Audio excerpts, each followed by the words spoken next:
Hey, welcome to Full 42. Whoa. You're Santa right there. It's inside out. It was still a nice surprise. I didn't see it coming. There you go. That's better. That looks really hot. Yeah, it's not gonna stay on long.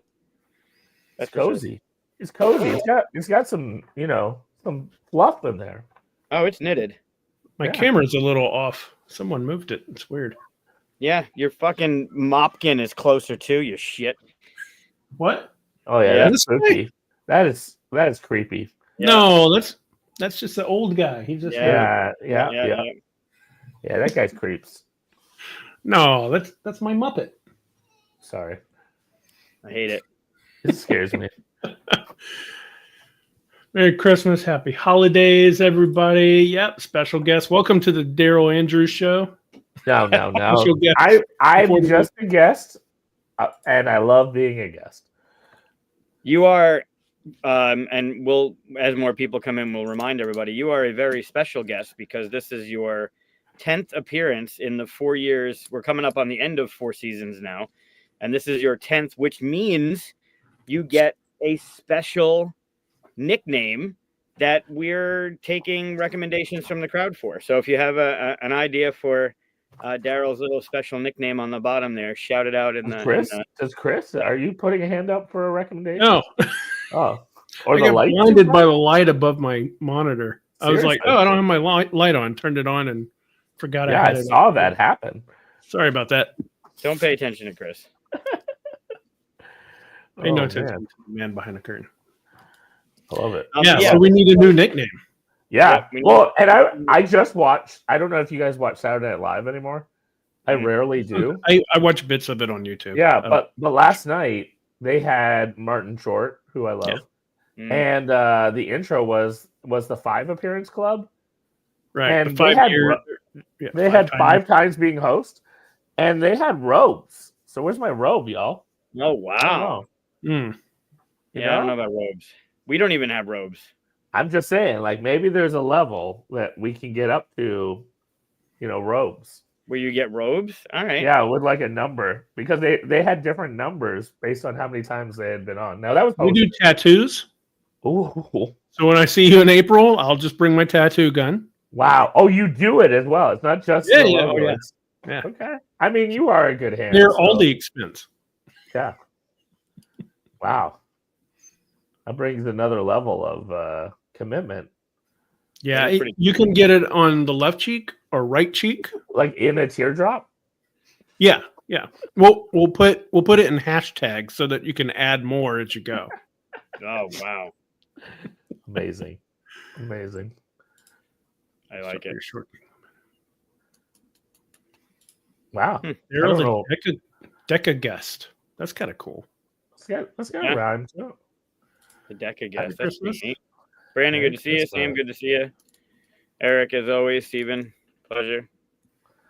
Merry Christmas. Happy holidays. Coming up on the end of 2024, which we made it. So far, we have a week to go, but we made it through 2024, which is fantastic. Yeah. Hey, for my Christmas gift, I would like you to get a better camera. Yeah. I think that would be everyone would be happier. Yeah, it's not the camera, it's the fucking internet. Oh. Hey, move to where they have internet? I have 1 bar. It's showing me that I have 1 bar. I went to plug this in and it was worse picture than my actual built-in. Oh, so your actual what? Than the built-in camera. Oh. Weird. So that was weird. Hey, Matt. I can't close anything either. Like, I have nothing open on my computer. Yeah. You got problems. Yeah. We have not properly begun this show at all. We just kept talking whenever we started it or anything. We didn't do anything. Okay, we're going to talk about. Let me talk about the stuff we're talking about. Right, we're going to talk about our top 5. I forgot top 5 strategy games for 5 or more players. Strategy games for Otherwise, I did the wrong homework. Yeah. No, it's playable at 5. Strategy games playable at 5 or more. In strategy, I guess for me, strategy was just non-party because otherwise it'd be a whole party list, right? Yeah. No dexterity, no party. Is there no strategy in dexterity games? I don't know. That's a It's debate. interesting. That's a question. I mean, is there no strategy in party games? Yeah, fair question. But I guess we know what we mean. Yeah. We'll talk I didn't about even consider dexterity games actually. 5+? Oh, Yeah, there's a really good one I enjoy a lot, but I left it off. What is it?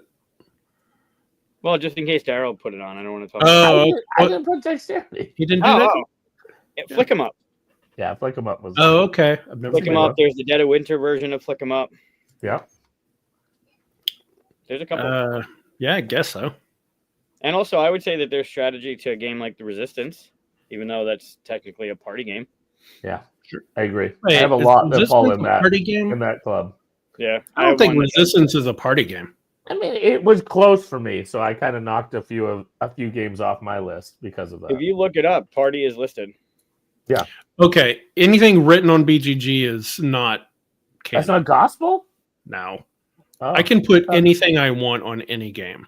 Yeah. Well, that's like the religious text for us. I can tell you, I know, I won't say it, but there's a game that I know where the publisher and designers keep taking off a mechanism. They're like, it's not that. And people keep putting it back on. So if the publisher and designers say it's not that, and BGG can just put it on there, then right. Authorial intent. I understand. I'm with you. Authorial intent matters. Mars Open plays more than 4. I'm not sure if that plays more than 4. I made it harder on myself. Whenever a game didn't play best at 5 or more, I eliminated it. So there's certain games that can play 5 or more, right? But I like them at lower player count, so they did not make my list. Right. Yeah, just because they can play at 5 or more doesn't mean that you should play them at 5 or more. Right. Yeah, if I love the best player one, yeah, it's got to be ideal. Right. Agreed. Okay. Be a different list if it was just up to 5 players. Yeah. There's some that I'll break for reasons they might not play best. But this is already coming. Asterisks already coming. Oh boy. No. It's not one that I'll talk about. So I mean, we'll get into it. We'll get into it. But I'll forget. So Arkham Horror is not best played at 8. Oh, it just takes too long unless somebody best played at 1. Unless somebody's curating the game. If someone's moving the game along, then it's fine. If you have someone who's not playing that'll run the game and pop open the portals and make sure people are going to the thing, you can play it at 8.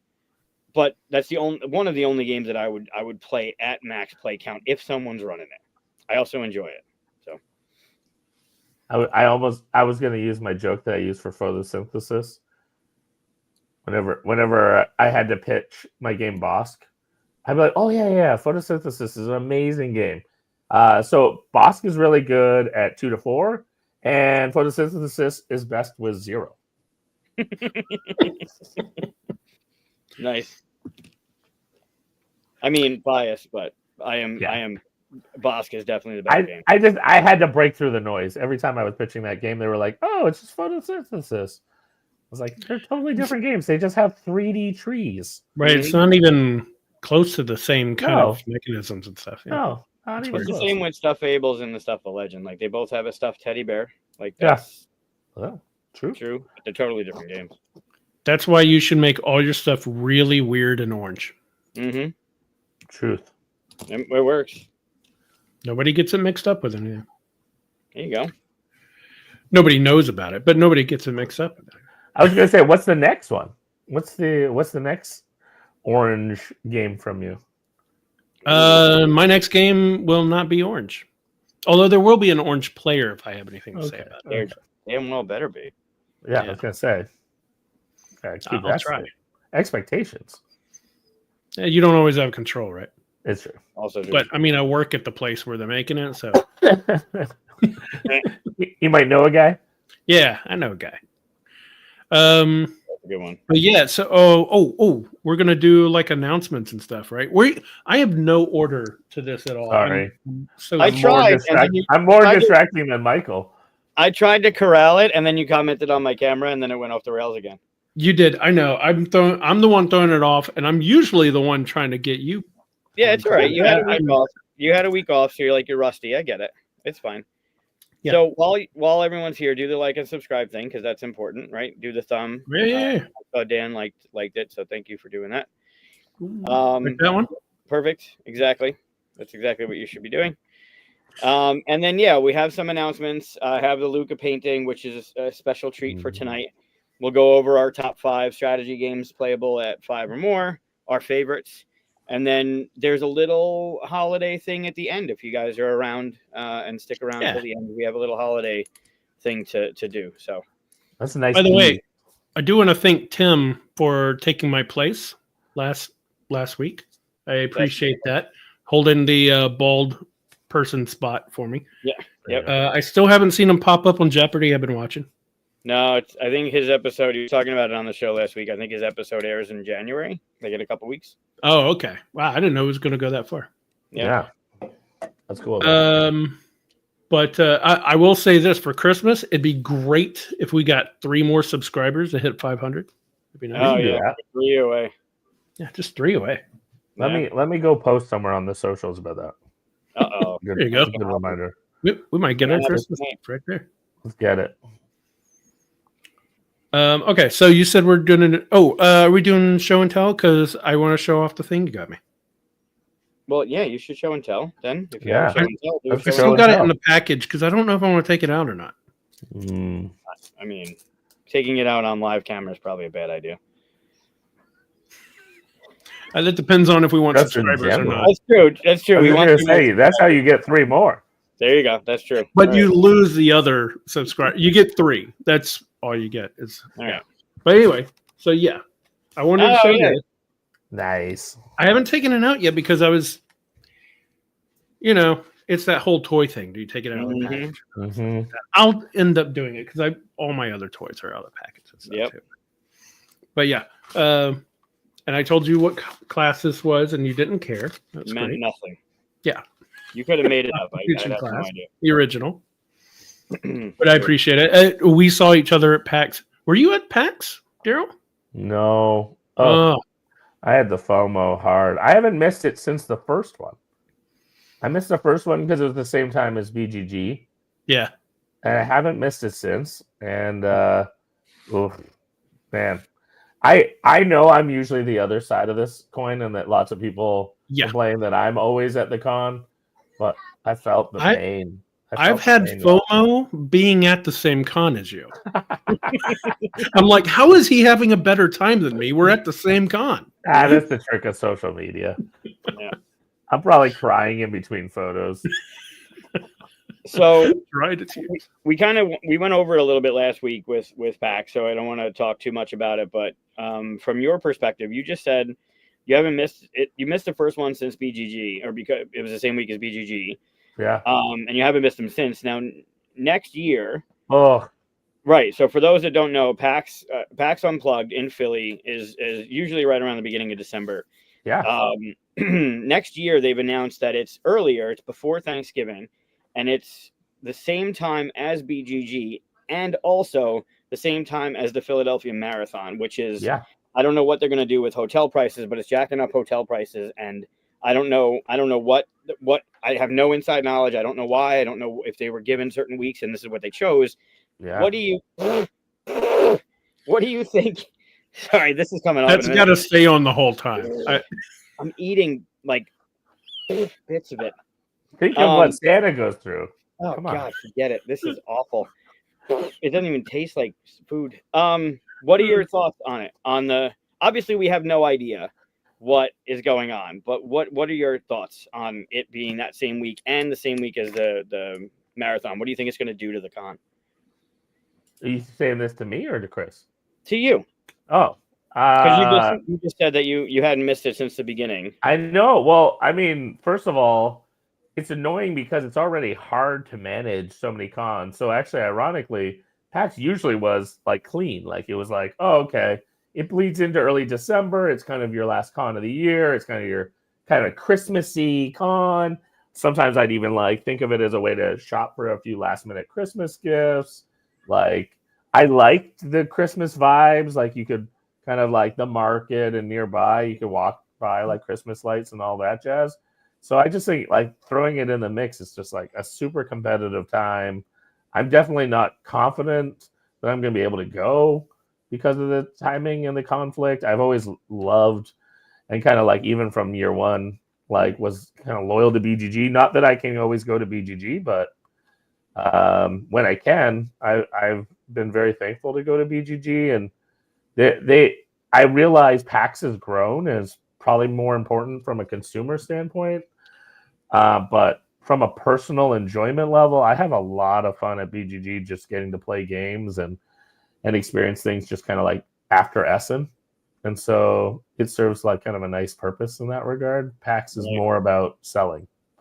Right. I'm going to be totally torn because BGG is a huge one for me, and I missed it this year. Right. And that was really tough. And I was like, oh, I can't wait next year. I can drive to it, which is the only con I can drive to because there's nothing else down in here in Texas now that PAX South is gone. Nothing that big. That's also because you haven't found me a venue so we can start doing HughesCon. So there you go. Find a venue. Let's do it. Okay. But yeah, it's going to be so hard. It really depends on what happens with my game because if I'm slinging my game around, if you got to be promoting that, it's important. Who knows? And job wise too. If Cardboard Alchemy needs me at PAX instead of BGG, or actually we all go to BGG too. So who knows? I don't know. It's tricky. If I'm wearing like my job hat as well, like this year, consulting for Maestro Media, we decided we weren't in a place to pick up any games over the next couple months. So PAX was off the budget, but who knows next year? Like there is some great unpub room space and designers are there. So yeah, depending on needs of who I'm consulting for, that can really drive the decision for me too. Right. Yeah. Interesting. All right. Yeah. I mean, it is what it is, right? Obviously, like we don't have insider stuff. If they were forced to, that was the week that was available, or they were given like the week before Christmas or the week before, like we don't know what the things are. I hope that they have some sort of contract with the hotels, so there are some sort of blocks for that weekend. Because if people they're already expensive. 2 days. Yeah, and then if they go up, that's a real prohibitive factor. I mean, it's hard to spend a lot of money and then be in Philadelphia when I'm like, well, or maybe we can start a con in some Caribbean place or Hawaii or something, and let's all go to Hawaii with all that money. I mean, that was one of the things with this year wasn't that bad, but it gets cold, and that you walk around a lot at Philly. And I think last year it was a week earlier than this year, and it was much warmer. Like it felt actually comfortable. So now we're before Thanksgiving, which should also feel really comfortable. But then you have people with their holidays and how they're taking time off, and it's right before Thanksgiving. Like there are a lot of things that are it's gonna be interesting to see. This is a good point too. There are some people that can't make it normally, and so make it so. Hey Tony. Hey Tony, it's good to see you, dude. Shannon, good to see you. Was there a Thai restaurant at? There's a lot of good restaurants. Yeah, I mean, I would trust Shannon's selection for restaurants as well, but we were right across the street from a what do you call it, dim sum place, and I went there twice. So good. Yeah, nice. I think Helena was talking about that place, Dim Sum Garden or something. Yeah, she dim sum, Tony's dim sum or something like that. Yeah, I love Namwa. Namwa is amazing for like dumplings and such in Chinatown area. That's this is even supposed to be the topic we're talking about. No, it was just chatter. Hey, speaking of topics we're not supposed to talk about, have you guys seen the Superman trailer? Yep. Look up. Yep. It's pretty good. I thought it was amazing. I had chills. I think I'm like holding back because I don't want to get my expectations here. Oh, I saw some footage back at licensing show of them like behind the scenes work, and they had shown a long preview of the documentary. Mm. I don't know if you've seen the documentary. No. Oh, so there's a documentary about like Superman, like Reeves. And his, Christopher. I haven't seen it, but I know that. Yeah. So Christopher Reeves, and that thing had me tearing up. Wow. And then they showed like footage of them like filming and working on the film, being like, we don't have a trailer yet, but here's some of the stuff we're cooking. And I was like already like, oh, this might be, like the passing of the torch for me. Like up to this point, not my Superman, but maybe now. I think for me, I think they've lost since Christopher Reeves. They've lost the entire point of Superman. They made him alien and all that stuff, right? Yeah, I don't care about that. I don't see anything too different in the trailer, but I saw James Gunn talking, and he said, we want to bring back hope, that he stands for hope and humanity and stuff like that. I was like, that's the stuff I saw. That way more than a trailer makes me hopeful. Even the trailer was less about fighting and more about protection, like protecting the kid and like being beat down, but still like take me home. Like that messaging was like, oh, I think they're getting there. Yeah. And we got crypto. Yeah. I mean, just don't kill the dog. Oh, they can't. No, like I watched it with my dog. He's team crypto. Lincoln was loving that trailer. Hey, Eric. Also, Evan, good to see you. I didn't say hi to you. I waved at him. All right. So I guess we want to go to announcements. And we're 3 subscribers away from what? What was the total number? 500. 500. We like to pick up a subscriber a month.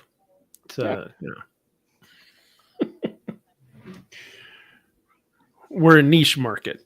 We are. Hey, 500 sounds awesome. 500 is good. I'm okay with 500. Let's see. Yes, announcements, because we are. We've gone 20 minutes without announcements. We don't normally BS that much. That's not true. We'll make another account, Evan. And no, I'm kidding. I want them all to be real. Yeah, I know. This is why I don't want to get my hopes up too much, because Guardians let me down so bad. But anyway, I know we do. We'll see. I believe. I mean, we're due. I hope. I don't believe. That's fine. Hope is enough. Yeah. All right. So announcements. What's up next? I got the party next week, a week from today. If anyone is semi-local, Daryl, you and Tanya, if you're not doing anything. I wish. New Year's Eve at the Collegian where QSCon is. We're starting early. We're starting early in the afternoon, and then we're playing games all day right on into the new year. So if you're local or semi-local, do this thing. Oh, nice. Yeah. Is that at the same place you usually hold QSCon? That's exactly what I said. Oh yeah. Okay. Well, I was just confirming. You heard it correctly.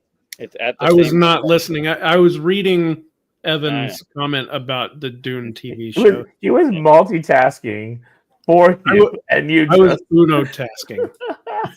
Yeah. How you doing, Alan? Alan.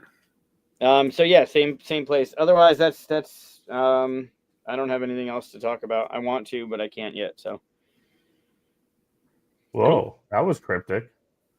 Well, yeah, I gotta wait for certain things to happen before I can talk about stuff. It'd be nice to talk about stuff when you have certain guests on that have something to do with the stuff you want to talk about. What about if the guest blows it and then just ask for forgiveness? I mean, that's not our problem. Daddy.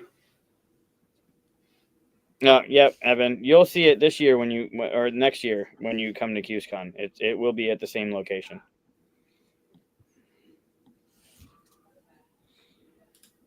Awesome. But that's what I got. What do you guys have? Any announcements? Ooh, I got nothing. Yeah, I already did my announcement. I got there you Star Trek Hot Wheels. That's all that matters. Oh, I have a fun. This is totally inappropriate for me to say because it's like not necessarily nailed down, but I don't care. What are the chances? It's only 15 friends. We're all gonna hang out. Right. So I won't say it, but I'll show it so that, like, I didn't give it away, but I am meeting with the president of a brand that is actually coming to Toronto and take me to a Raptors game. Which, how cool is that? And I pitched a game, and we're gonna play it together in person, and it might be related to something that's a childhood dream license of mine. So, how weird is that? That's pretty cool. Yeah. Is it going to have that smell? I hope. I can announce that. That did get leaked. Maestro Media just announced the strawberry shortcake game, and it does have scratch and sniff strawberry smell. Nice. I want to do that for charcuterie. That's good. That's my It took 20. I now know that there is over 20 strawberry scents, and we had to go through many of them to figure out which one was strawberry shortcake approved. Wow. Hey, Mike. No shit. That's interesting. Yeah. So it's designed by Shem. Nice. So he designed it. I was chatting with him, and he said when we were talking about IPs that was a favorite of his two girls, and so we were already in chats with the license. So when that came together, I thought that'd be really fun for him to get to design something that's very different from what he publishes. So it's a low price point puzzly game that's family friendly. That's cool. My favorite design of his is Noctiluca. Noctiluca is absolutely amazing. It's so underrated. I never see many people talking about it nor playing it. I know you have a copy. Yeah, I love it. It's underappreciated. So much. That's cool. That's fun. I'm curious about this. It's Evan. Does this mean like? Guess we got to bring Evan back on and ask about that. Yeah, he's got some stories to tell. We should bring him back on anyway. There you go. What a segue! Yeah. What a segue! That's a good one. There you go. Yeah. Do we have a Luca painting? We do. Woohoo! I keep eating pieces of this. Oh, yeah. So all right. Make it out of Twizzlers so you could just chew your way. It's not making. I'm doing Luca painting, and then this is gone. It's gone. I can't. You gotta keep it the whole time. Hey, Chris. Yeah, I think I did buy your copy. There are a lot of decisions to make in it. I mean, it gets better because you only have so many spots that you can go. First player, usually you're trying to figure out, and then as the dice go away, you have less to think about. But it can be pretty. Yeah, I feel that in the first, like, a third way into the game, it's like at the very beginning, you have no direction, so you're like not overthinking it. But at the end, the decision tree shrinks enough because you only have so many options. Mm-hmm. But there is like a little bit of an AP moment that I do watch people, and I just kind of go like, just make a choice, don't sweat it. Like we could play 2 games if you just choose quicker. Yeah, sure. All right, so Luca painting. Oh, yeah. Actually, I didn't date it. I didn't date it. All right, that's fine. It was done today. So, oh God, don't do that. I made you bigger. Yeah, it's better. This one's going to be really tough for everybody. Okay, but he made it today, and I just feel that it was appropriate. Everybody in comments, tell us what you see. Yeah. So Luca is now 3. His brother Mika, who turns 2 in February, also made one today. So we're getting a twofer. So I'm going to show 2 of them. Nice. They weren't necessarily looking at anything in particular, but these were they made together. Were they made like seated next to each other? They were at the table together. Okay. So what happens is typically it's only Luca. Mika's doing his own, but Luca makes watercolor paintings and on 4x4 canvas, and then I show it, and we try and figure out what the hell is wrong with everybody. These were not watercolor. Oh. These were acrylic. So this is the first time using acrylic paint. Acrylic. Wow. Yep. I'll show Lucas first. Actually, I'll show both of them at the same time. I didn't date them. Normally I date it, but it was so fresh that I haven't been able to date it. All right, you ready? Yep. This is do tough. Come on, Chad, help us out. This one's going to be really tough.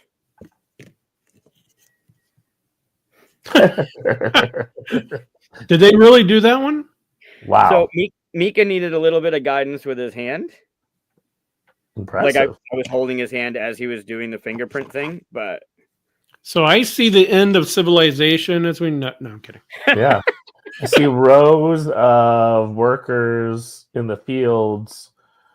Those are clearly hierarchy. elf heads that have been Yeah. stacked upon each other. Yeah. It's a pyramid of green skulls. nice. Jade arrowheads. Yep. Nice. There you go. I like it. Yeah. I see the BGG. What did you play this year? Hotness thing. I They mean, put it- I'm kind of on theme. My shirt actually is I feel like they were channeling look at that. You're everything. there you go. Very nice. Oh, you know what it is? It's our lightning round. Oh, there you There it go. is. Perfect. That's what he was looking at. An old episode of your lightning round. Is Yeah. it a cat? Yeah, I don't see the cat in the tree. Like, right. Yeah. It's hiding. It's like the squirrel in Christmas Vacation. You don't see it right away. Right. You gotta look. Yeah, so see. it's just fingerprints. Wow. Oh, they use their finger. Oh. Yes. Yep. I gave them you can see the lines for the tree. I gave them the lines, and then Luca, beginning I was showing him what to do, and then Mika I was holding his hand because this would not Turn it look like sideways. this. No. Go I'm not, you don't turn sideways. So yeah, that was this. Oh, it's Gremlins. It's Gremlins. Good job. Yep. Perfect. It's the tree from Christmas Vacation. That's what it is. That was fun. Yeah, I figured it was the holiday, so I figured Yeah. it was cute. And they just did it today, so. Oh my god.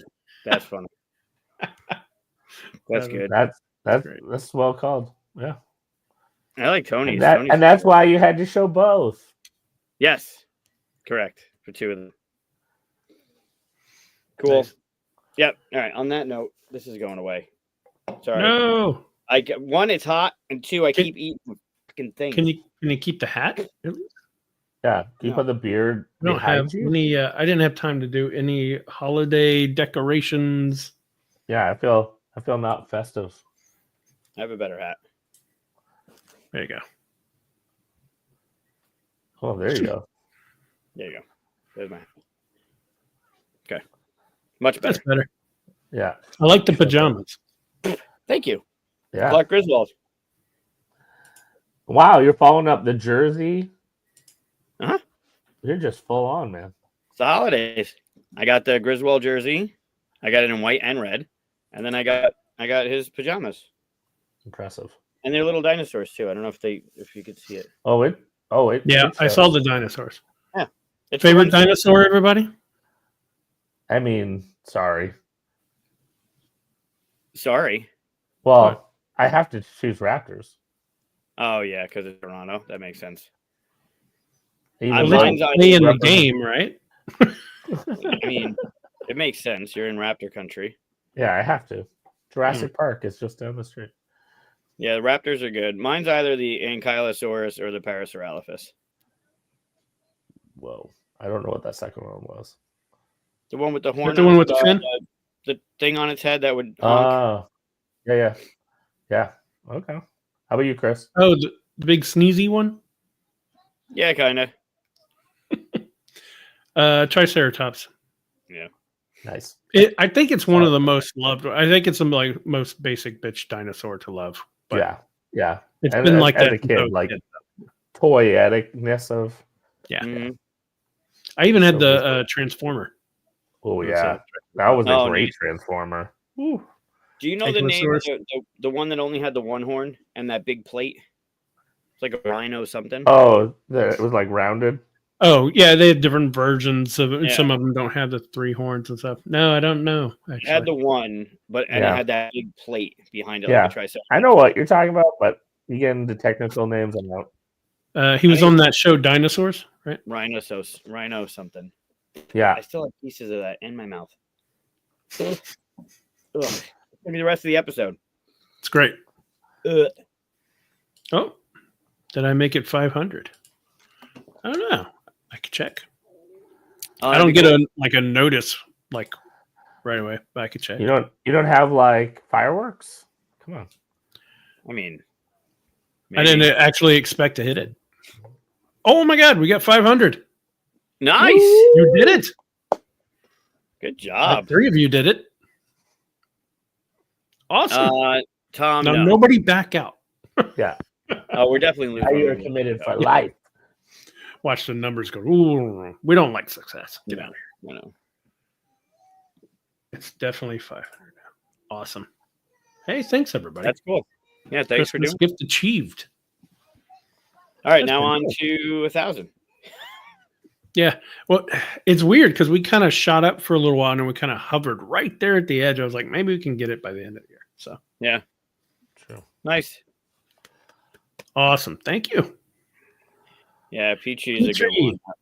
Littlefoot was pretty What good. about Land Before Time? Yeah. Oh yeah. You're not Ducky? You're not Ducky or Spike? Ducky was a Parasaurolophus. The duck-billed one. Yep. Yeah. I think it was a Parasaurolophus. Yeah. Maybe. That sounds right. Anyway, none of this has anything to do with what we were supposed to be talking. Never does. It's only been like 36 minutes. We're fine. It's all lead up. Are supposed to be talking about board games. We Top are. 5 strategy games playable at 5. Playable? Is that right? Yeah. Playable at 5 or more. It's like best at 5 or more, isn't it? Yeah, that would have been better.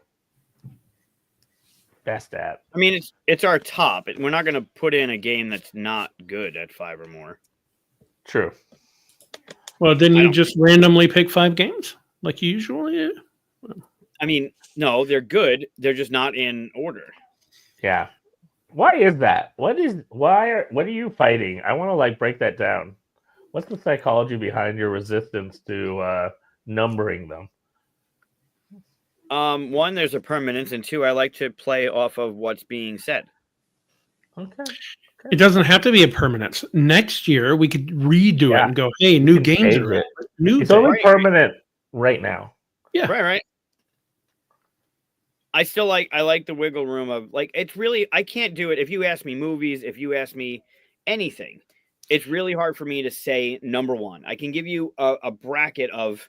I believe I just want to break down why. Like, what happened in your childhood that makes you not want to assign that number 1? No, I don't know. I don't know. Show us on the board game where they touched you. Yeah, I don't know. Do I need to lay down for this? Yeah. I think he's just leaving. Yeah, I was just gonna say. Now you're just hiding behind me. Oh, they missed a Luca painting. Show it real quick. Oh, you did. Good die. She'd like it. Fear of commitment. Hitting you hard. Whoa, that changed it.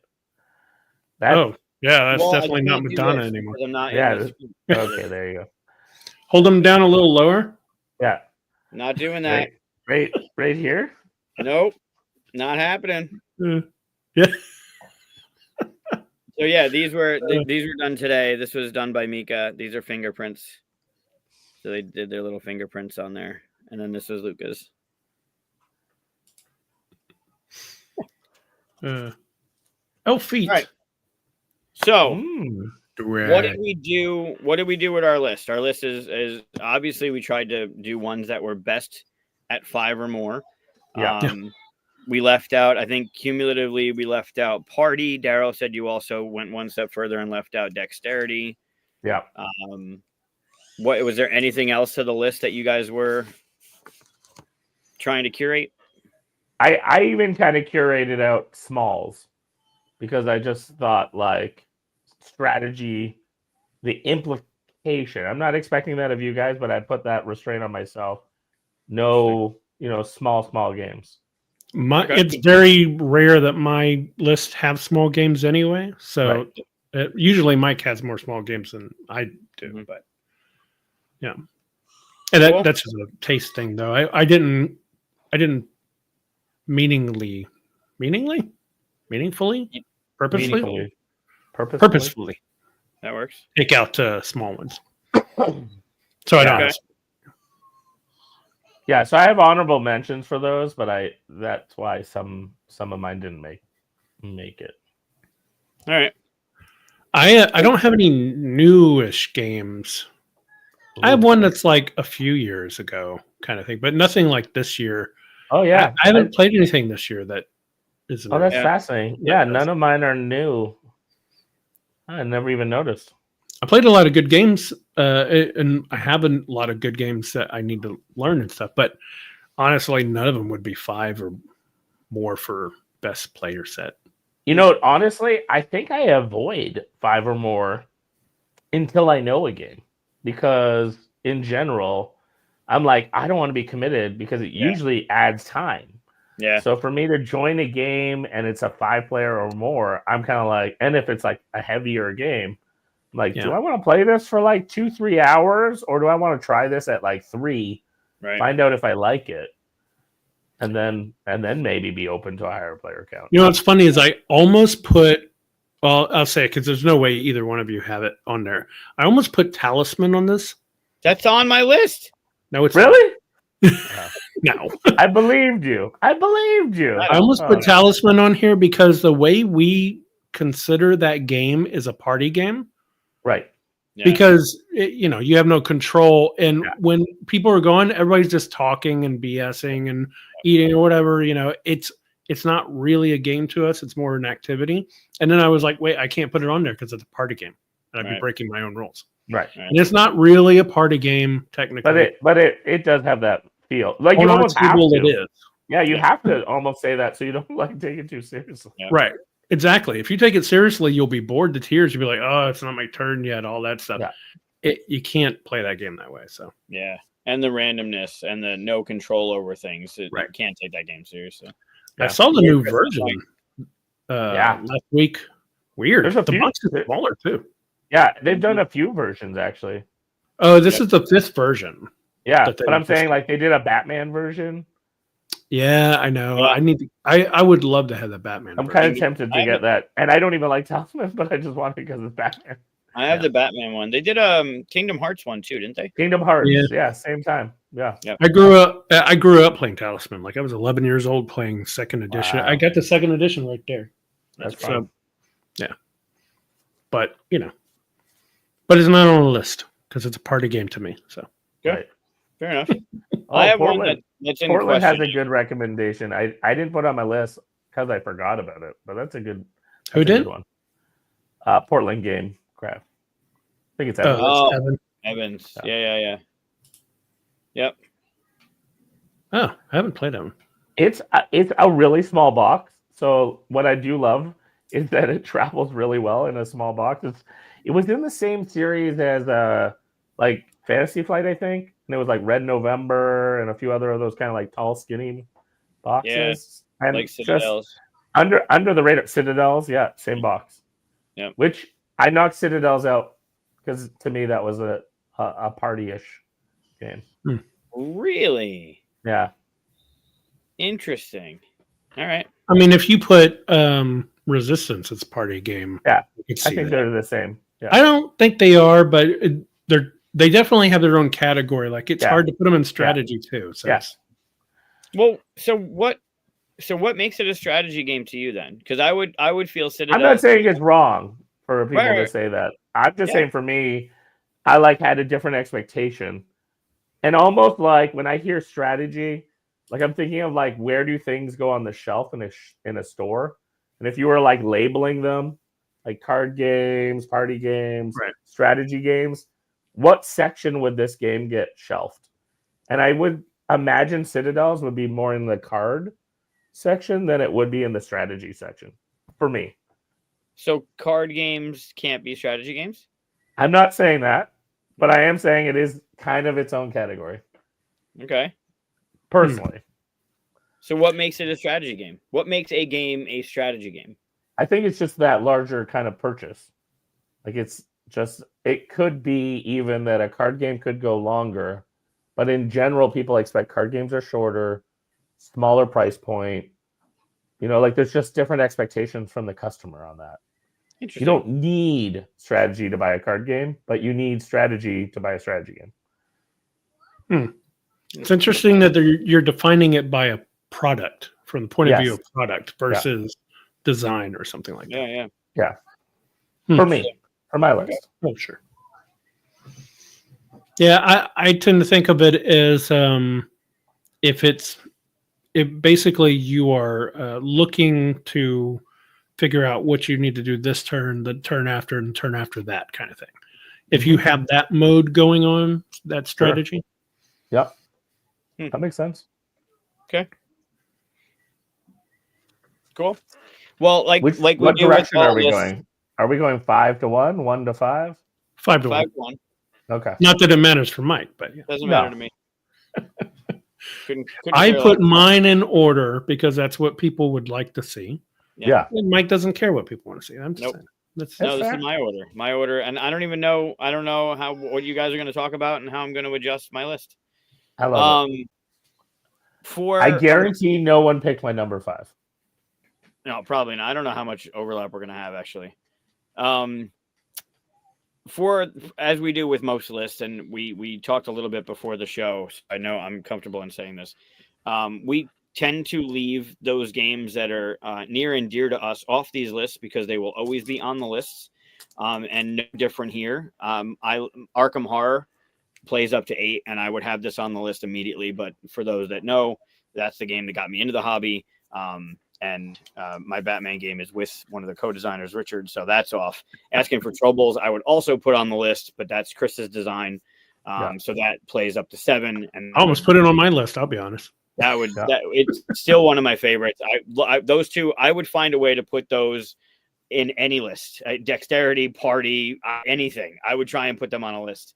And there was one that I had, and because of the rules, I've crossed it off. And we talked a little before because I know you Daryl mentioned that none of your designs are on your list. I do have to say Sagrada. It is still fantastic. And although the base plays to 4, the 5 and 6 player expansion is a little bit of a misnamed expansion. It does have enough to play 5 and 6, but it includes a private wheel that elevates the game and change the game completely. I don't play it. It's kind of like Scoundrels and Skullport of Waterdeep. Right. I don't play without it. It gives you 10 dice right out of the gate that you got to put into your window. So you can play it with less than 5 and 6 players as well. But adding that into the game, it does play up to 6. So that would also make it onto the list. But for those reasons, those 3 are not. They're mentioned, but they're not on our list. Yep. Yeah, I just made my whole list games I designed. No, I'm just kidding. Yeah. Shameless plug. That's hysterical. All right. Nice. You want to start, Daryl? Yeah, I'll start. This game, I love making people play. It is out of print and got remade, and the remake is out of print. The remake is horrible, but the OG... If you can chase it down, it's like my Catcher in the Rye. I own 3 or 4 copies of this game. And it is Mall of Horror. Yep. I love this game. It plays best with 5 or 6. Did you say Mall of Horror? Mall of Horror. Yep. It is it was made by Asmodee, like pre-Asmodee being a big company. Yeah. It is an ugly looking game, but it's ugly. 2005. Yeah, that sounds right. Yep, there it is. Oh yeah, look at that. Look at that old Asmodee logo in the bottom. Yeah, the Asmodee logo is unrecognizable down in the middle, and this game is all about you have a team of 3.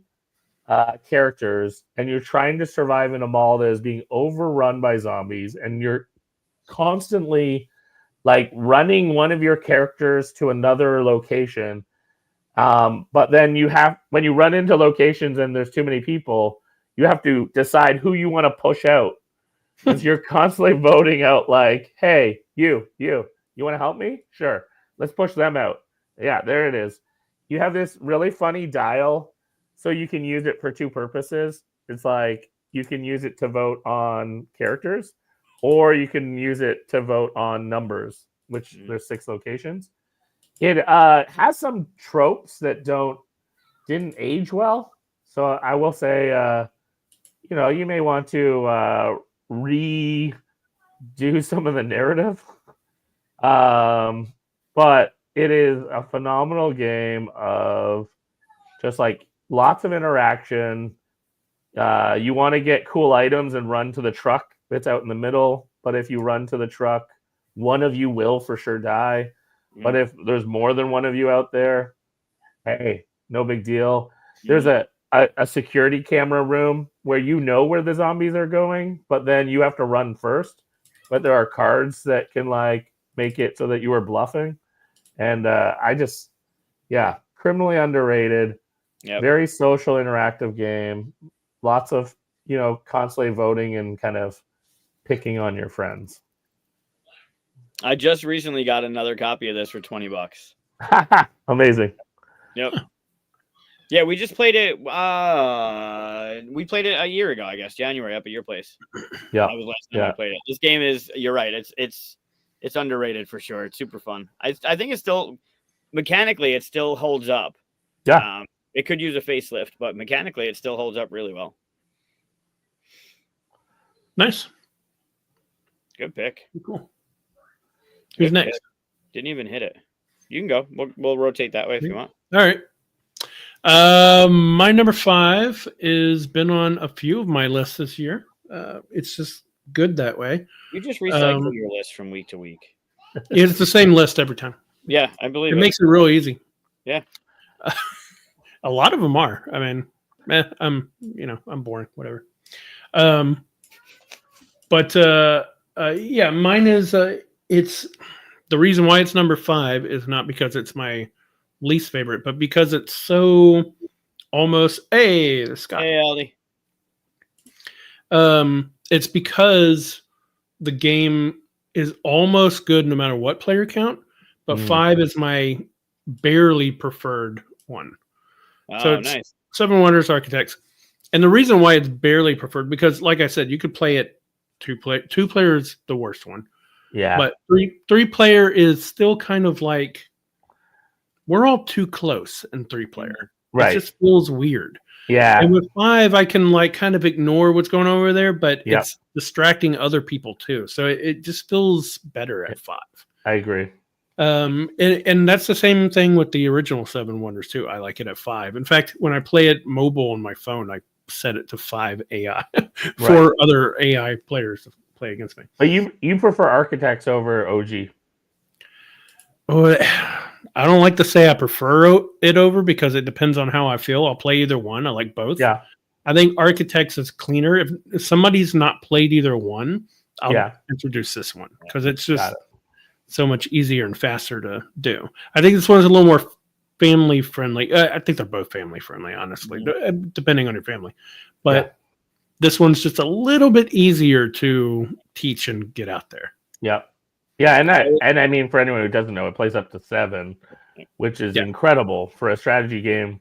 I mean, for me, this was one of the early games of being able to play something with 6 or 7 people and being like, whoa, still meaningful decisions, still fast. Yeah. Obviously, simultaneous play made that a major factor, but I love this game. Great pick. Yeah, simultaneous play makes it work. I had OG 7 Wonders on my list, and then this came up, and I crossed it off and put this on it. This was one of the ones I was going to talk about. Oh, awesome. Good pick. And for those reasons, right? It's cleaner. It seems cleaner. It's easier to teach people that haven't played it. It's still got the right choices and the strategy for those that have played it. And you're right. Like that being too close, like playing this at 3 doesn't really, 4 is okay, but 5 and up, like that, it's making it, it feels really good. It felt really good playing it. And I would prefer this over original for sure. I played the expansion with Corey and Donnie at the Gathering earlier this year. And I liked it a lot. It added some cool stuff too, medals and stuff to earn throughout. I was just going to ask, like, do you have a favorite expansion? This is the only, I think there's only one expansion for this right now. I was curious for the OG. Oh, leaders. There's a lot. Leaders. Cities is close, but leaders I think I like best. Yeah. I mean, they did more afterwards that I didn't get as attached to. I think like Armada, yeah, Babel, Edifice. yeah. I don't know that one. Yeah, again, there's so many now. There was the Tower of Babel one. Yeah, that one was very confusing. I played it once and put it back. Yeah, leaders I felt like was essential. Yeah.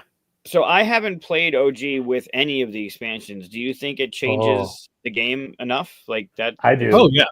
Oh yeah. They all have a flavor, and I would even say I found, for instance, like Armada is not one of my favorites, but I still like it, and I would put it in the rotation just to like mix it up. I just would almost always play with leaders if everyone's played. Armada adds a little bit of meanness to it. Yeah. You can block people and cut people out and stuff like that. It's okay, but it doesn't go over well in our group because of that. Right. So I've only gotten it played twice. That's got to be the right group versus something like leaders. I think just plays with any group. Yeah, leaders is real easy. The only thing that bothers me about leaders is that every time we play, I have 3 different books that people have to pick up to go, what does that mean? What does that mean? Because the cities one also comes with leaders that you can play with the leaders expansion, right? So, which I liked at the time. It suckered me into buying them all. So it was a smart marketing play. I was like, oh, well, I got to get those leaders. Yeah, I hope they bring in stuff like that for these as well. I would have gotten the expansion, except in my game store, it's the same price as the original one. Right. Oh, wow. And I don't know why. No, I don't think there's enough in there to make it that expensive. So I just Interesting. So that's the only negative I have to say about it is that the expansion was kind of expensive for me. That's the big one. So Stefan brought that to QSCon. Was it? Did he have it? No, he didn't have it at the one you were at. That's pretty cool. Yeah, that's cool. I think it was the last one at the old hotel. He brought that baby one with the. Yeah, he drove it to the old hotel. I remember him talking about bringing it. Yeah. I don't think it replaces it. I think it just gives you a different game to play. Yeah, I get your fear, Brandon. I do think that they're slightly different, and it's just I found that the big chunkiness is just really good with a new crowd, but I personally prefer the OG. But they both serve a purpose. Oh yeah, Man, they're both good. I think if left to it, I'm pulling this off the shelf over the original, depending on the crowd. It depends on who I'm teaching, but I think this one's perfectly fine. If it's at the beginning of the night, I will pull out the old G one. If it's at the end of the night, this one comes out because for whatever it's so much cleaner that it's just easier on the brain. Yeah, I like that. Good pick. All right, what's your number 5? I'm gonna go. It's one of the more recent ones on my list. Hadrian's Wall. Hadrian's Wall is brutal. Isn't that a solo game? It's a roll and write, right? It's a flip and write. Or flip and write, yeah. Oh, okay. It's one of those games, kind of like Three Sisters, where you need to get over your desire to do everything in the game because you can't. You have to figure out what you're going to focus on and what you're going to do, and it will kick you repeatedly if you don't focus on stuff. It was so. I did not expect this one to be. Really, I did not expect this one to be as big and as deep as it was for a flip and write, because there's so much to do, so many resources to think about, and how you're going to use your workers to do the things, to get the things done, and that whole left side, right side, like you're doing stuff on one side on this sheet to do stuff on the other side, and you need to have it in sync, or you will fail miserably. And it was so thinky, like so heavy. I did not expect it at all. It's funny. I'm with Scott. I found it overwhelming. Like when I looked at it, I was like, "Whoa, this is a lot." So, well, Aldi was saying that he tried it on BGA. I've never tried to learn a game on BGA. Right. That would Some be are tough. good. Like I learned spots on BGA because I Did feel you? like that's like the level of. I was gonna say spots has got to be a pretty easy. Were you taught by somebody else though? No. I let the computer kind of teach me. Oh, well, okay. Right. But yeah, Hadrian's Wall. I mean, I was taught. I didn't have to go through the rule book, and I think once you get the rhythm of the game, like once you understand how things are working, and you should really spend a little bit of time on figuring out like how the maps work, like what you're doing on the one side to do on what do you need on the other side, and what you need to do to get that on the other side. Yeah, I played it with Brett actually. Yeah, it was surprisingly amazing. Like I did not expect it to be as I didn't expect it to have as much of an impact as it did when I played it. It seemed like okay, cool, I'm just going to do this stuff. And then it was just like, no, you need to really I mean it rewards discovery, which I think is interesting. Like there's not a lot of games these days. There's like a over course correction, I think, in the market of people being like, it's got to just be good the first time you play. Right. And I do like the idea of a game that you could just try a bunch of different things and over time kind of discover different strategies, different combos. That sounds appealing. And you need to adjust as well, because it's not, you need to play with what's given to you. You can't just be like, all right, this is what I'm going to do and sit back and just wait. You need to adjust as the game goes. And like, I get the hand holding that Aldi said, and you definitely need to spend some time with it. But I think if you spend that time in the beginning, or you have someone that's going to teach you, all right, look, just so you know, these things are needed to do this over here. And if you want to do this, you got to do it. If you have a little bit of that in the beginning and then you play, it won't overstay its welcome. Every decision matters. It'll feel good. But it definitely is one of those games, like you said, that discovery, you're going to learn a lot in that first game, and you're going to want to play it again. Unfortunately, it's a long game. Like it took, I don't know what the play count on it or play time on it is, but it was at least an hour and a half to play. And for a flip and right, that feels like totally disconnected, because flip and rights are supposed to be like get going, and this one doesn't. Like there's so much going on. But yeah, I love this game. I don't play it nearly as much as I should. I really enjoy this one. Need to put that on the list for April. Sure, yeah. We see each other again. Hell yeah. I'll join that. Yeah. Okay. If you walk me handheld. Yeah, I've never played it either, so we'll have to walk. I can't hold both your hands. I'll hold one at a time. If I hold them both, come on. Put it together like Captain Planet. What does the playtime say on this? Go back to the main. You want me to use the website? Yeah, like actually use. Yeah. Yep. No, but what's the honest? Well, the honest one, I don't know. What they say is, what the publishers say is 30 to 60 minutes. Yeah, no, 60 it's not 30. I mean, maybe if you're playing 2-player and you've played it enough, then yeah. But maybe if you're playing 1 player. Yeah, sure. Yeah, this game was fantastic. To learn it. No. I love this one. Cool. So, yeah. Didn't it have a different cover at one point? No, there's a couple games that came out close. This one was 2021. But there were a couple games that came out in almost similar size box with that art style. Something about me. I thought I saw one like on a horse or something. Yep. Okay. I thought I was looking at the wrong one at first, because whenever you said it, I was like, oh, I know what that cover looks like. I got it mixed up. No, I don't think they changed it. I've backpacked Hadrian's Wall. That was a pretty awesome experience. That's cool. Neat. Yeah. Huh. The whole game fit in your backpack, huh? I could have if I knew. I was a little younger. You could have played it on the wall, yeah. I should have. That would have been cool. All right, Daryl, what's your number 4? My number 4. I'm going old school. But I've had some really good plays of it, even this year. It is the most emotionally triggering game I've ever played with people. Almost every time I play it, someone gets upset. I've had people cry. I've had people stop being roommates. Like literally announce like I'm moving out. And that is designed by the great Sid Saxon, I'm the Boss. Oh, wow. I think I'm the Boss again is best at 5 or 6. I would never play it with less. That was my guess, Aldi. I was thinking. I mean, can be triggering, but I think I'm the boss is more emotional. For anyone who doesn't know, it's actually a roll-in move, which is hilarious.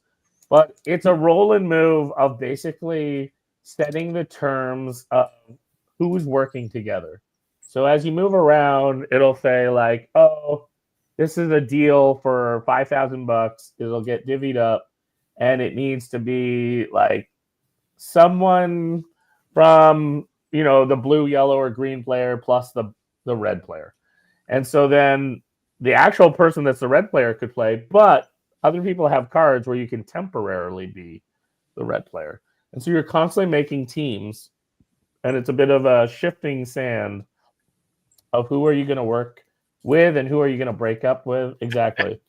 It is shocking the amount of times that you can just kind of undercut someone, and it's just like you can also just kind of like play a card and be like, no, I'm the boss. And so then you're the one deciding, and then someone can be like, no, I'm going to cancel, I'm the boss, and then someone's going to cancel the cancel. Like, it's just chaos, which is not normally my thing, but I do think it's hilarious. And at higher player counts, I think that's an important variable, is being at the table and finding kind of your strategic alliances. So I'm the boss. Interesting. Have you guys played it? Nope. This has been on another list. So if you haven't played it, Mike, and I haven't, then who was it that put this up? Was it you, Daryl, that put this on the last list? Maybe on a previous episode. Someone else brought this up. Well, someone brought this up on a list, and I was like, okay, I've seen this one before. And we talked about the boxes. They were different. Yeah. Maybe it was you last time. Maybe. It's been maybe on my brain the last couple of years. All right. Pretty cool. Yeah, I've never played that one. Eric Lang brought it up. Okay, man, Eric knows our show better than us. Oh, nice. Okay. That's right. I remember that. Yeah, that makes sense. Yeah. And it's funny. I don't think I've ever played this game with him. Huh? Yeah, that was the episode. He didn't want to know the title. He just wanted to come off the top of his head whatever we were doing for that top 5. Oh, and what was it that we did to him? It was top 5. Top 5 Eric's. No, we tried that. We were going to do that one. Yep. No, it was top 5 perfectly designed games or something like that. I can't. Yeah, elegant, I think. Elegant designs. Yes, his look when we said that was like, "Oh, why did you do that to me?" It was so good. It was a great episode. Yeah, I mean, in general, I think Sid Saxon is genius, and yet, like, I appreciate like breaking rules, and so I just think this is also just like hilarious that it's a roll-in move, and yet, like, you can make any mechanic work as long as you focus on the play experience. Nice. Would you say Can't Stop is strategy or no? It's push your luck. Yeah, it might be. I mean, you're playing odds. Yeah, I mean, it lends itself to less strategy. Like on the pendulum of Can't Stop, if I went to like strike, I'd be like, that's even less strategy. And people get into arguments about like strike being an activity, not even a game. That's true. Okay. All right. So my number 4 is one I haven't thought about in a while, and that the second I thought about it, I was like, "Ooh, I need to bring this back," because I don't think I've played it in a few years, but I always had a great time whenever I did. And this one I would definitely want to play at 5 or more because it has a traitor mechanism.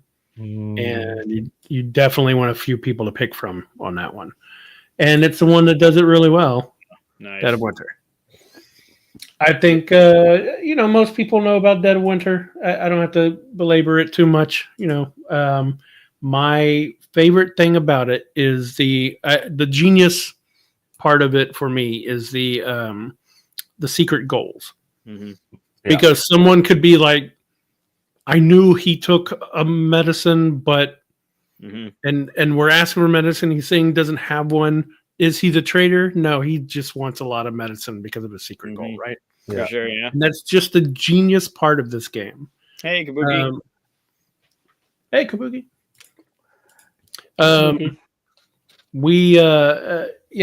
And everybody's had great stories in this game. Every time I talk to people who've played this game and stuff, this thing happened and stuff. That's how you know it's a great game. But I wouldn't want to play it. Like, I'd be okay at 4, but I'd be happiest at 5. Yep. I mean, that way you're not sure, and that's the other tricky part, but you're probably going to have a traitor, right? Yeah. I did mess up once and put 2 traitors in. Awesome. Nice. Oh, it was really bad. Yeah, no, but that's a hilarious experience. Yeah. One of them was like the serial killer traitor. Oh, it was bad. My only thing with this game, and I hope they've I also can't wait for Wandering Galaxy, which is don't get me going. I didn't play Freelancers yet. My only thing with that game is the Crossroads cards. Like, I want them to trigger more often, and they're so specific that they're very specific. Turns without any one of them. Like the ones that are more generic. Like if anyone left the cool, that makes sense. But like if this person's in the game or if this person goes to this thing, like they were so specific at times. I wanted them to trigger more because those. When they triggered, there was like, wait, you're not doing what you're saying you're doing. You got to hold on a second. Those seemed so cool. And that was the only thing that fell flat on this game. We house ruled that. We would pick the person who'd pick it up would pick 2 or 3 and then pick the one that was most relevant. Oh, nice. That's interesting. I think that they were at such a rarity that it made them feel special to me. And I liked that about it. Yeah. However, I say that, but I can't tell you how many times I killed that stupid horse. Like the deck is this thick. Yeah. And I think every single time I play, that sad little horse story comes up. You're like, no, don't make me do it. Don't make me kill this horse again. I just feel for me, it was a talking point of the game or selling point of the game, right? It was like, okay, there's this game, there's this hidden traitor mechanism. Cool. You got some stuff you got to do on your turn. Cool. But the thing was that Crossroads was such a unique mechanism that they included in the game, and it very rarely triggered. And I played it multiple times. I think they were playing at a higher count. You have more of an opportunity for them to trigger. But you're playing this at 4 and 5, and it's like those things don't trigger. And if that was a selling point of the game, I wanted that to be more of a thing. I do think, though, ironically, Chris's I think lined up with what the designers were trying to do was that it was a highlight moment, and it was like you just kind of churned through, and you didn't feel like crazy luck was as much because they just didn't trigger that often. But I actually would rather I would have with you, and that's why we did that house roll. Yeah. I appreciate it being a rarity and having it only trigger so many times, because then you said they feel special when they do trigger. But when you're going rounds of none of them happening, that I didn't like. Let me also ask you a question. Like, if you were to estimate, how many times do you think it comes out? I think for us, it would come out maybe once every 2 rounds. Right. Yeah. There was a game we played where 3 of them were red the entire game. Wow. Yeah. Right. Ooh. And it could just be like, obviously it's a shuffle deck of cards. Brandon, I think it was the first one. It was. Sure. Yep. Yeah. It's a random shuffle of a deck of cards. Cool. And the player on your left is picking the top card based on the players to the right and who they are and where they're going. So, I mean, it could have just been a bum draw of what was going on and the way the game was being played. But to have an entire game play where only 3 of them were red, right? What was frustrating. The game was super fun otherwise, and I still love it, and I'll still play it. I just wish those triggered a little bit more. Yeah, I think it's part of the learning curve. I will mention too, just because Chris, you mentioned having 2 traitors. My favorite thing, not for this game, but Spyfall. Yeah. Have you guys played Spyfall? Just giving everyone a traitor card. Yep. And then just watching how people act. Yep. It's so funny. Oh, that's funny. Yeah, that's a great one. Yeah. I mean, there's a lot of great stories with Dead of Winter and stuff. And I will never play with 3 or less. And, and 5 is just perfect. So, yeah. Agreed. Good pick. All right, sure. I am going to one up your traitor mechanism game, though. Uh-oh. Well, okay. I think you're I gonna just steal want to one. say real quick. I picked this one because I was like, this one or this one, this one or this one. I picked this one because I was hoping you'd pick the other one. Well, I'm doing it then. Yeah, good, awesome.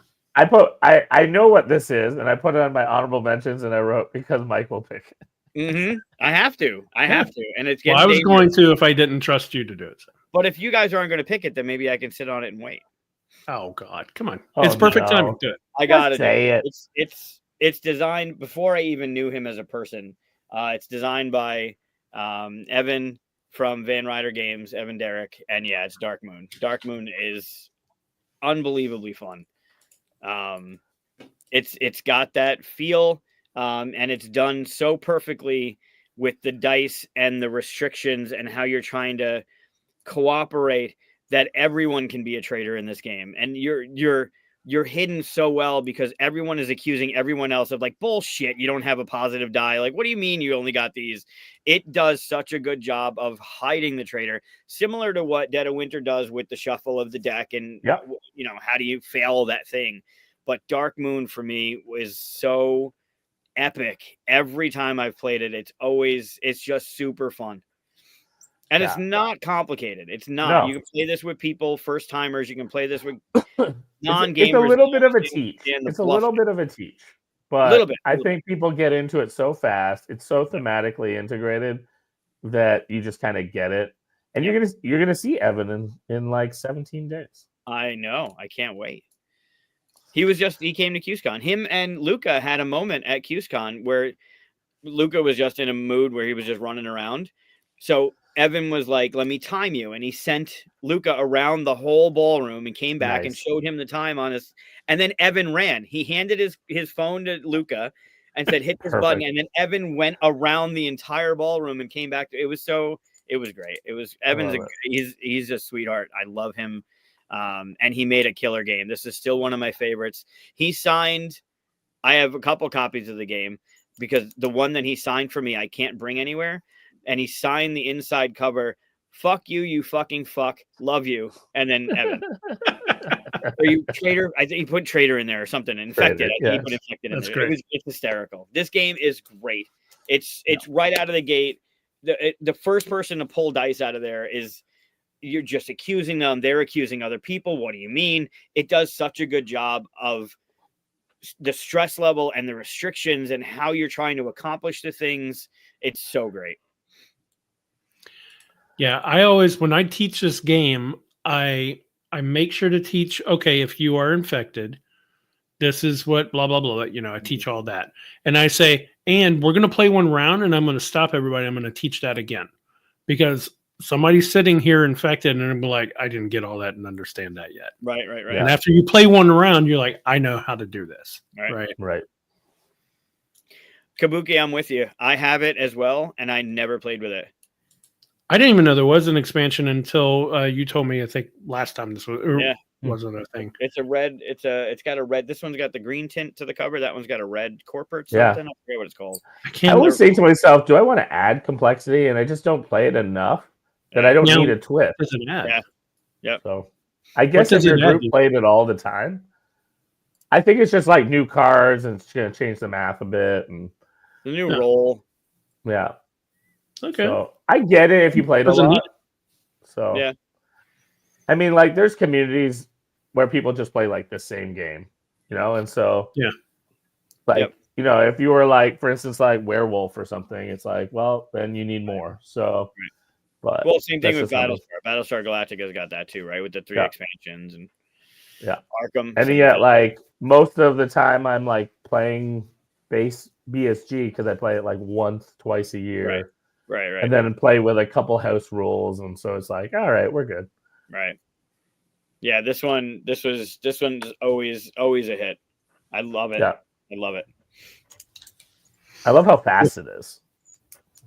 Yeah, you're up and going. Like to Chris's point, you want to teach properly, but you do pick it up really quickly. You understand exactly, and you're limited. Like you're it's kind of like with Stuff a Legend. The Stuff a Legend, you have 4 actions like hide, pass, like they're easy actions that you're doing, and it's all in the table talk and the gameplay, and like the dice roll is just telling you what you're doing. So like this is what you're doing, and then you're talking to people about, all right, why don't we do this or we need to do that, and it does exactly what Stuff does, where the people at the table that are talking too much and trying to quarterback the game then become suspicious, or they become the suspect, right? People are suspicious of them talking too much. So you don't want to talk too much, because the gameplay, it promotes not talking too much. And if you talk too much, then the spotlight's on you. And I love that about that, because you don't want people quarterbacking your turns, especially in some sort of semi-cooperative game. So like, don't talk too much because you look weird. Honestly, one of the things I like about this game is that I'm always the one teaching it, and so it makes me talk a lot. Yep. And so throughout the whole game, I just keep up that energy of talking. Right. And maybe I'm innocent, maybe I'm not. Yeah. I played exactly the same either way. Yeah. But it gives me the excuse to do that, because I otherwise just think you always should keep the energy up in these kind of games. Like, so I'm like very much like, no matter what, like, let's just lean into it. Let's just drive the paranoia. Yeah. No, Kabuki, not yet. No, but that's a good pick. a honorable mention. I'll go ahead and say. Were you infected in April, or were you part of the good guys? I don't remember. Ooh, can't remember. You.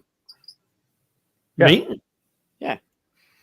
Oh, not for this. For what's it called? No, I know. We played Dark Moon though.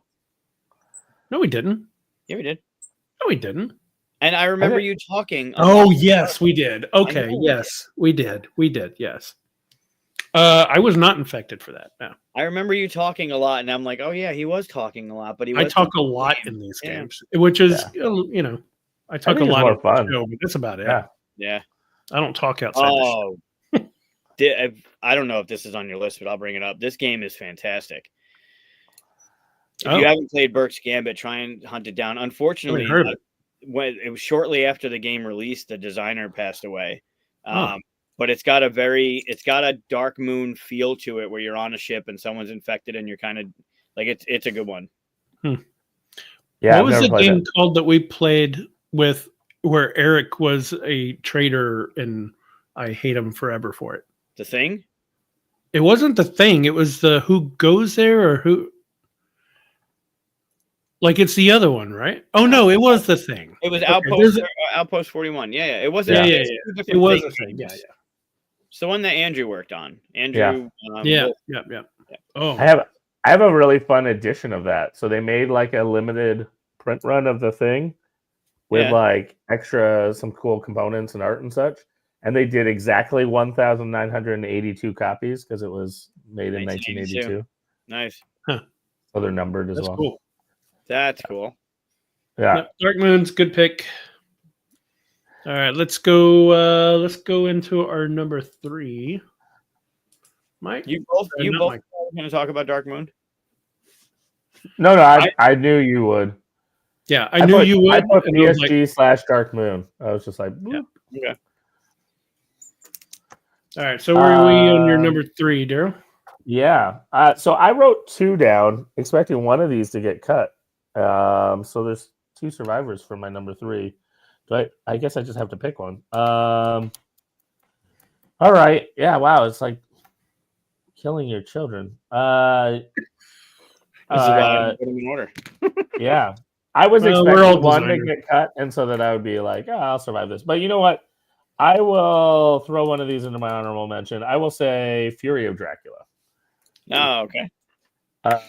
I think it's essential at 5. I don't want to play it at a different player count.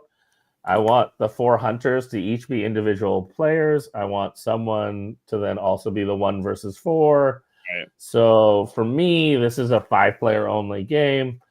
I get that it can be scaled. I don't want to do that experience. I like the social element. I love like that, Dracula is overhearing the hunter's conversation. Like, to me, that's part of the one thing that like made me cautious about putting it on my list was it's slower and longer than I remembered. I just recently like replayed it, and I was like, wow, this game takes a long time, because there's a lot of paranoia and a lot of building up your route or your path of traps and stuff. Like, there's no pressure during the start of the game because everyone's kind of like you could be anywhere. And then like Dracula's kind of like, and I have nothing for like 5 moves before anything matters. So like, why would you pick a fight or what? And so you play like 5 or 6 rounds before the game starts, I feel like. And so I kind of was curious, and I'm sure they're out there some like cheat codes to like start in the middle of the game.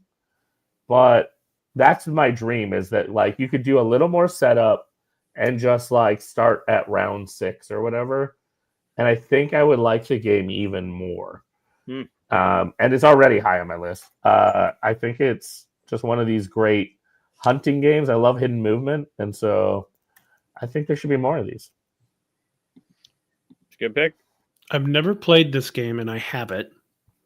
I have the I think this edition, or Right. maybe one of the other ones, but I have it. And the reason why I never played it was because, well, 2 reasons. One is because I opened up the rulebook and I was like, why is it this thick?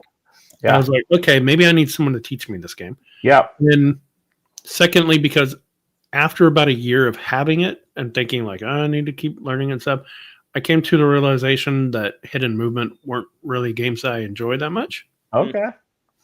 And so now I'm even lesser, but because it's such a loved one, and maybe Right. most people's favorite hidden movement, I Right. still want to know it. I still want to learn it. Yeah. So I think Something hidden movement is like a super underappreciated mechanic, and like I understand it's not for everyone. And then the rule book is like brutal for this game because there's a lot of if this card and this circumstance. That is problematic. I feel like there's room for some new games to maybe do it better. Yeah. But it still just scratches this itch of like, if everyone knows the game, it is so satisfying. Yeah. I think I would like hidden movement better if it was a lighter weight, faster game. Right. But because most hidden movement games take a long time, and I usually like really long games. Yeah. And it also feels like cooperative, only not. And I'm not a huge cooperative person.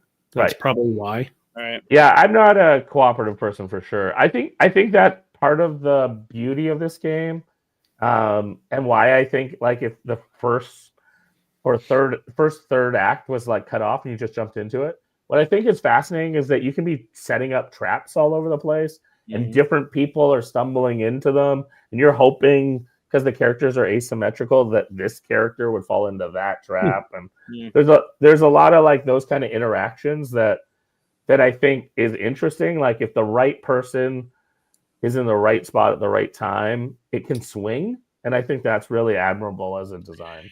And see, the fact that the players that are searching, right, the humans or whatever, they're searching, they're different, right? They're asymmetrical or something. Yeah. That alone makes me still want to dive into it, because like Letters of Whitechapel, I just feel like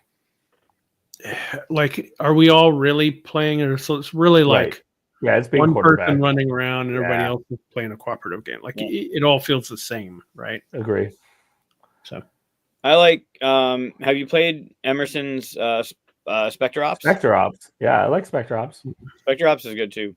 It doesn't overstay. It's that hidden movement, but it doesn't overstay. It's a good one. Why aren't there more lightweight hidden movement games? Or are there? There should be. I mean, I grew up on Scotland Yard.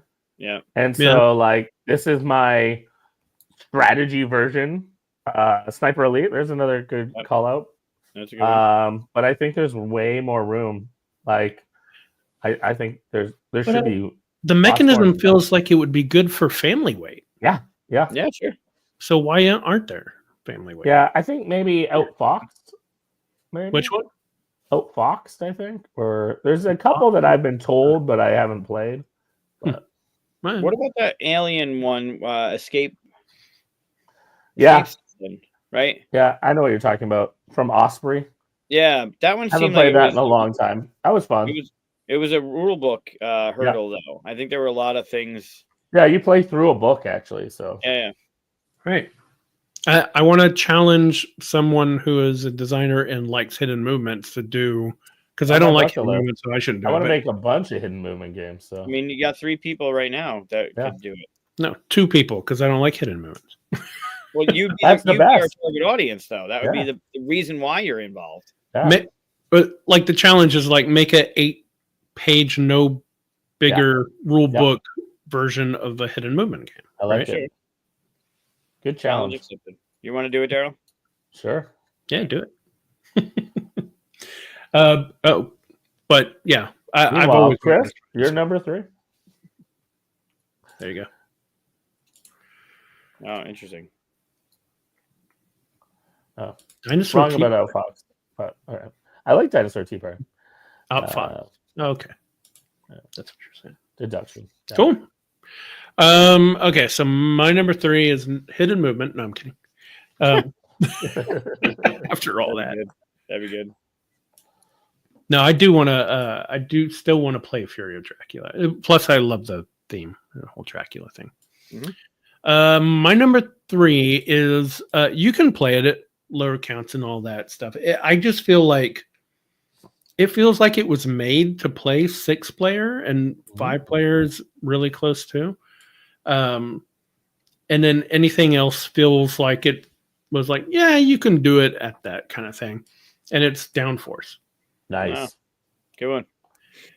You can play at smaller counts, right? I mean, you can play 2-player and I own 3 cards, you own 3 cards or something. That's but weird. That's just like flipping a coin, it feels like. It's like one of us is going to win. And it's the more people you have there rooting for their own cards and stuff, it's more fun. Yeah. I wish actually they might. I need to look up. Do they have more maps to do this? Because I've seen like promo maps. Yeah, there was like a neon colored one. I remember. I've never played it, but it looked very cool. I need to buy those. Yeah. Yeah, I love how fast it is. That is like one of the great moments. I think is that the game never outstays its welcome. Mm-hmm. Yeah, and I love, and there's strategy in here. You got to figure out just when to hit the gas. And I also play with people enough to where I know that they're the kind of person that they're going to play their 8 card right out the gate and try to get ahead and stay ahead the whole time. And I'm like, I'm going to wait back a little bit. Oh, I waited back too far, too long. No, I have enough time. All that stuff, Absolutely. And I almost did Camel Up, and then I was like, wait, this is better because it's a more fun race. Yeah. Mm-hmm. Yeah. And then at the same time, you're still betting throughout, right? So at least in my opinion, anyway. Yeah. But yeah, I love it. I love the simplicity of it. Other than the buying cars part, it's a little tricky because they make you do that at the beginning where you don't see the game go off. Yeah. The second time you play, you're fine, right? Yeah. Yeah, and this was a killer deal. I don't know if it was the same in the States, but here we had this game at Dollarama for $5. Oh, wow. It was incredible. It was like everyone's trade list all of a sudden had like downforce. Everyone had on there like for sale for $20. And it was like, come on, y'all. We all got this for $5. Calm down. We had because you don't have Target up there. We had a version of this that was in Target, I think, for 20. Yeah. But was that it skinny? Yeah, it was skinny. Ours was the skinny one. I think rumor is that those Target copies got liquidated to Dollarama Canada. That's why I thought it was just a Canada thing, but interesting. Cool. The one time Canada got a perk for not having a Target. Yeah, exactly. Cool. I've never even heard of Detroit Cleveland Group. Oh yeah, that's OG. Yep. Yeah, that's a goodie. Cool. Have a copy of it. All right, Mike, what you got? Number 3. Eric, I agree. Steampunk Rally is a good one. I haven't played that one. I like Downforce. I like the card play in Downforce, but I prefer. I don't know if you guys have played this, but I prefer Rallyman, the newer version, the GT. I haven't played Dirt, but they redid the old. I think it was like 2009 Rallyman. They're all out of print now because but Rallyman's more of a. It's like a move and roll. Right. Like you almost decide where you want to go and you decide how many dice you're going to roll for it. And then you roll your dice, but you can roll them either one at a time. So you can prevent yourself from crashing or just go all out and roll them all and hope you don't crash. And if you do, you get a bonus for doing that. And all you're trying to do is not get 3 exclamation points in the dice, but each die is specific to a certain gear, and going into the turns and stuff, you're trying to not be over gear. But then they're hex tiles. I think they're hex tiles. They're and you hexes. can rearrange them. It's a good one. It's a little bit longer than this. If this one's about I was just gonna say, this is so elegant and tight. I find that game like it adds on, and sure, there's like more interesting moments, but for me, it pushes it to a different category. It does. Well, you have setup and breakdown. This is just a map, right? And teach, and like I just feel like I play this with like my aunt who calls Wits and Wagers the football field game because the map looks like a football field. Yeah. You know, this is that car game. And that's all I need to know. And I go, oh, okay, you mean Downforce. Got it. Yeah, that's a good one. Let's go grab it. That's funny. Yep. Nice. All right. So for number 3, I'm going to go back to Daryl's point of hidden movement with Fury of Dracula. And I'm going to pull out one that plays up to 7 that came out in 2016. Yeah, the football field game. That's good. Not Alone. Oh, Not Alone. Interesting. Yep. I've never played it. This is a 1 versus all, where the team of all are trying to get off this planet, and unfortunately you crashed on the alien's planet, so the alien can knows what's going on and where all the bits are that you need to go to. There are 5 locations out in the beginning of the game. Every player has those 5 locations in their hand. And everything that's said at the table must be heard. You can't whisper, you can't do signs, you can't do anything. So the player that's playing the 1 has to be able to hear everything that's being talked about. And you can bluff and you can lie and you can do whatever, but you have to be talking. Right. And then every one of the players is going to pick one of the cards in their hand, which are one of the initial 5 locations, and they're going to put it face down. And then the 1 gets to put stuff down on those location cards, chips. They have cards they can play that might give them another chip or 2, depending. And then they're just trying to trap you. They're basically trying to figure out where you're going to go, give you a couple hits, try and, knock down your hit points, which gets me closer to just trapping you guys forever. And then if you don't get caught, you get to potentially bring in one of 5 other locations into the game, which makes it then harder for the alien to get you, because now there's more places you can go rather than just a 5. But then there are cards that let the alien place in like one of 2 or both locations at the same time or stuff like that. The push and pull of this is fantastic. All you want to do is progress your track to get off the ship, and I want to stop you from, or the alien wants to stop. I always say I, because I always play as the alien part in this one. I love this one. It's not necessarily, I don't know if I would say it's hidden movement, more hidden placement. But in playing the card face down, you are saying that you're moving to that location. Like that's where you're going to be. And it is hidden. Like I don't get to see it. How long does it take to play? Doesn't take long. It because every round is a movement for somebody. And if you're on the same wavelength, you can get around things really easily and not get hit.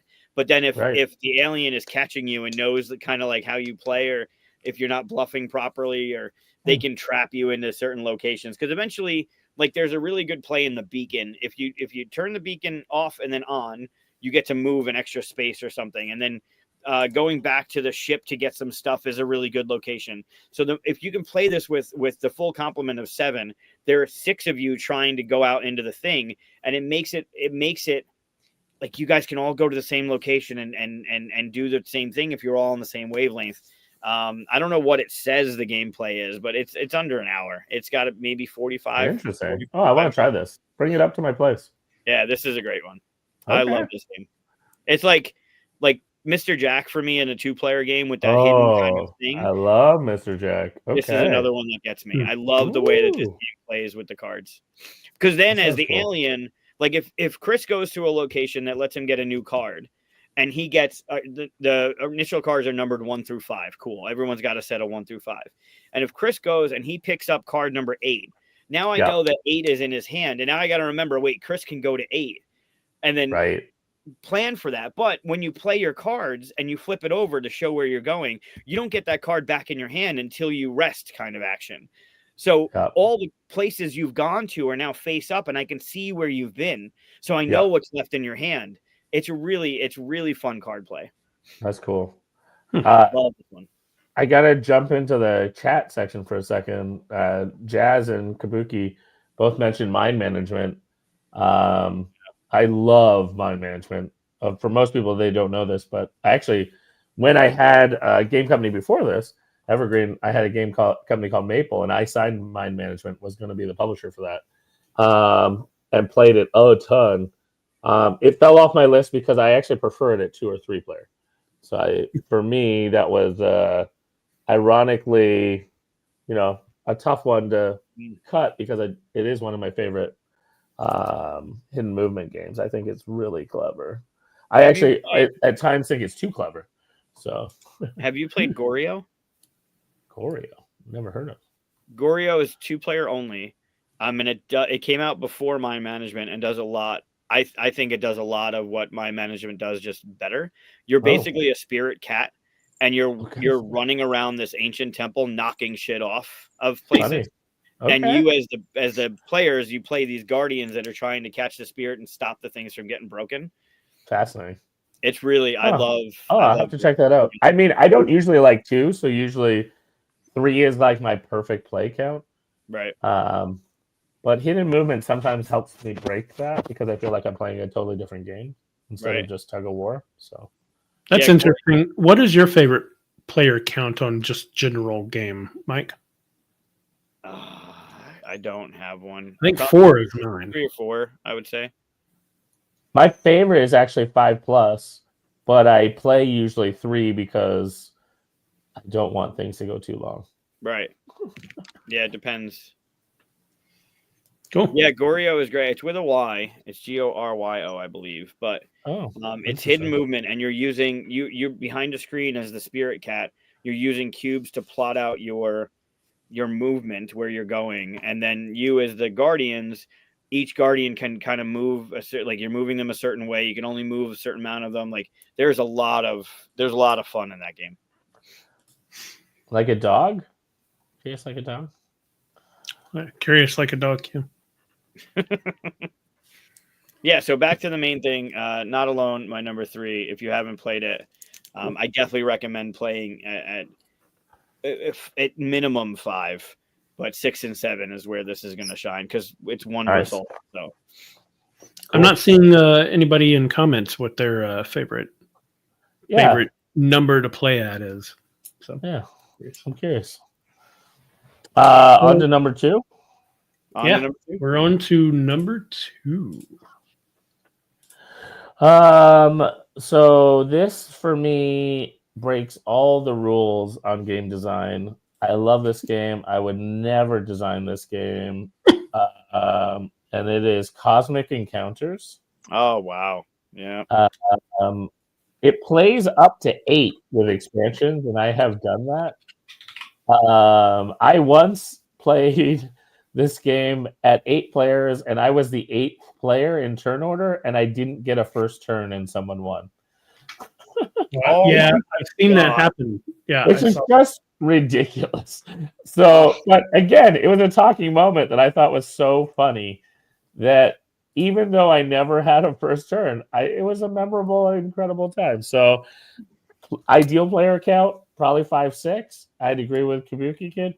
But it's a minimum 5 for me. Like I would never play Cosmic with a lower player count. I just it has to be 5+ in my books. I don't even think they should sell it like with rules below 5. And so that felt right for this list for me. It has all these weird rule breaking things with like elimination and things that don't feel fair, but because everyone has them, it works for me. And so like I'm like every time I kind of think I have a design rule and then I experience something in Cosmic Encounter, I'm like, broke that rule. And it was still fun. So that would be my number 2.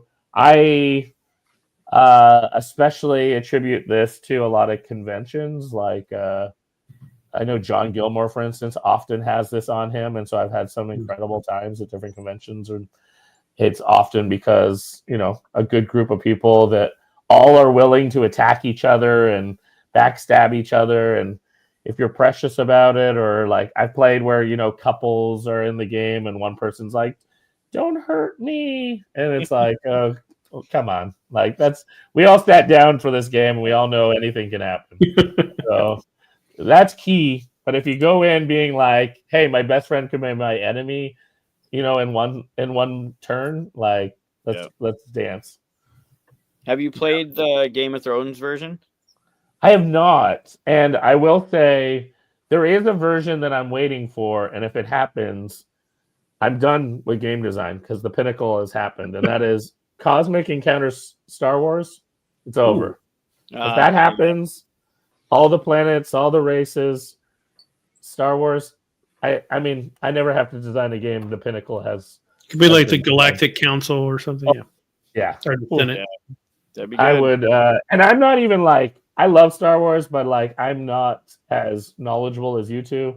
But that would be my way to become knowledgeable, is I would just play it so much, and just I feel like that would push me over the deep end. Seems like you could just make up your own for Cosmic Encounter. I mean, if someone wants to house make that has that wisdom and knowledge and marry those worlds, but I also feel like Fantasy Flight has Star Wars. Why? Yep. Right. This feels like a marriage real near to each other. Yeah. Like, I mean, you could just even make it an expansion. Right. Be like, oh, here's 12 things from Star Wars, and you can.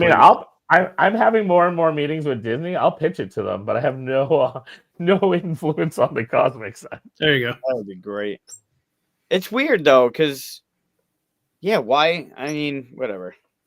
It feels like it should have already happened, right? Yeah. I haven't played Cosmic Encounter in years, and that would definitely push me back. Yeah, I would just be like, oh, you can get me for everything. I'm gonna play every race. Yeah. I wonder if someone has it, like put the files up on BGG and they house ruled it or house made it, because I met the designer at I met Peter Oloka, I think, and they right there, Peter. Yeah, something. Peter, he was at actually BGG during the Tabletop Network or whatever the event they did before it. Sometimes for a few years. And it was really interesting because he had hilarious stories, because he basically said, like, we didn't know what we were doing, but we just made this game and just kept throwing rules at it. And it was just like this hilarious example of just like anyone can make a game if you just like put in the time and play test and follow the fun. I totally believe that. Playing this game. And you're like, I played it and it feels like that. But you did it right. You just you nailed it. Sometimes it works. It does. Nice. That's a good pick. Very good pick. Yep. Agreed. My next. Are we moving to my next one? My next one. I kind of wanted to spend the rest of the time talking about Star Wars Cosmic. I'm surprised. Well, you need to make the version. You make the Star Wars Cosmic Encounter. Come on. Yeah. I don't know anybody. Gotta have it. Someone took the Batman game I did with Richard and put Justice League characters out there. Like, someone had to do Star Wars of this. Someone's got probably have. I mean, did you see Kabuki's comment? Cosmic came out. Yeah, did it came out in 1977? That's crazy. It's meant to be. Yeah. So my number 2 is a game I'm sure we're gonna play tomorrow. I have been people over tomorrow play games and stuff. It just happens every time we have 5 or more players, and because it's so easy to get to the table, there's 2 of them that I play. Yeah, and they're the same game, but they're basically. So I just picked one. I picked one because the last time I had the other one on my list. So it's Baldur's Gate. Betrayal at blank. Yeah. This one, Baldur's Gate, is the one I picked. I like it just a little bit more because it's a little bit more structurally safe. Yeah, it's tight. It's tighter. Yeah, it's tighter. and also because everybody has their own little power, which makes it Mhm. even cooler. Sorcerer I can agree. do stuff and all. And as a D&D player, I enjoy all the little stuff in it, all the nods and stuff. So, but 4, I played this at 4. It's okay, but the haunts just don't feel epic enough. 5 or 6, that's the best one to play these at. And it's so easy to get into. You just pull it out, put it on the table. Here's your person kind of thing. Let's get going like that. Even if you don't know the game, I've taught might be the only game I've taught on the go. Right. Every other game I'm like, no, let me teach you all things so you know what you're doing. This one I'm like, no, just go. You'll just go and make decisions. 3, you can move 3. Yeah. Where do you want to go? You're in here? All right, here's what happens. Yeah. It might be the only game I've ever done that with. I love that pick. And it's funny because I don't have a D&D background, and yet I like this Baldur's Gate better because I feel like Betrayal, sometimes I just pick bad stories. Like sometimes they just fall flat. And I'm just like, and I haven't had that experience with Baldur's Gate. Yeah, I think I've told this story before. With the Betrayal House on the Hill, the haunted one, right? I taught it to someone for the first time. He wasn't too much into games, but he was kind of wanting to be. Right. And I was like, oh, you'll like this one. And I taught him the game. And of course, like usual, he becomes the bad guy, right? I was like, there's a rule that we can do. We can move on to the next thing so you don't. He's like, no, I want to do it. I'm like, all right, sure. So he goes away. He comes back. He's like, I know what I'm going to do and all this stuff. And he gets the bat one. I don't know if you played the bat one, but every window in the house gives you a bat. And they get together, and whenever they swarm, it becomes really bad. If they're just one by themselves, you can kill them really easy, right? There was only one window in the entire house. Oh, no. So he starts, and the little bat goes, tweet, tweet, tweet. And I go, done. Haunt over. and he was like, this game sucks. I was like, no, you don't understand. Yeah. It was this was an outlier. This was an issue, And I told him how it should have gone. Like, we should have had more windows out and all that stuff. But this one fixes all that kind of stuff. I haven't had anything like that happen. Yeah, I've just never had a problem. Not that I've played through them all. But I actually feel like I've had more bad stories than good ones while playing the original game, which sometimes kind of adds to the charm and humor of it. I'm just like, womp, womp. Yeah, we usually have more windows in this house. Yeah. I haven't played the Baldur's Gate one. Not yet. Oh, it's good. Yeah. And also, they did a thing where 50% of the time, you're all playing against the game in the haunt. Right. Yeah. Instead of against one traitor. Yeah. So it almost makes it easier with new people too, because that's a good point. Yeah. Cool. Yeah. Yeah. Mike, what's your number 2? That's a classic. Yeah. What's your number 2, sir? Well, it wouldn't be a list unless it had a 25th century game on it. Wow. Because that's they're quite one the of those. play. They've been very prevalent. Is that the right word this year? They've been on a lot of it. It's funny. I just took a picture of how many different products were on their table, I think at PAX Unplugged. And I think I counted 36 different games. Yeah, he's got a ton. He brought over 12 in that European one that he did. Yeah. Alone. And he's doing something like that again in the new year. Yep. Yeah, I love what he's doing. I mean, his games, none of them have fallen short. And this is no exception. This is interesting because it's not Sausage Sizzle.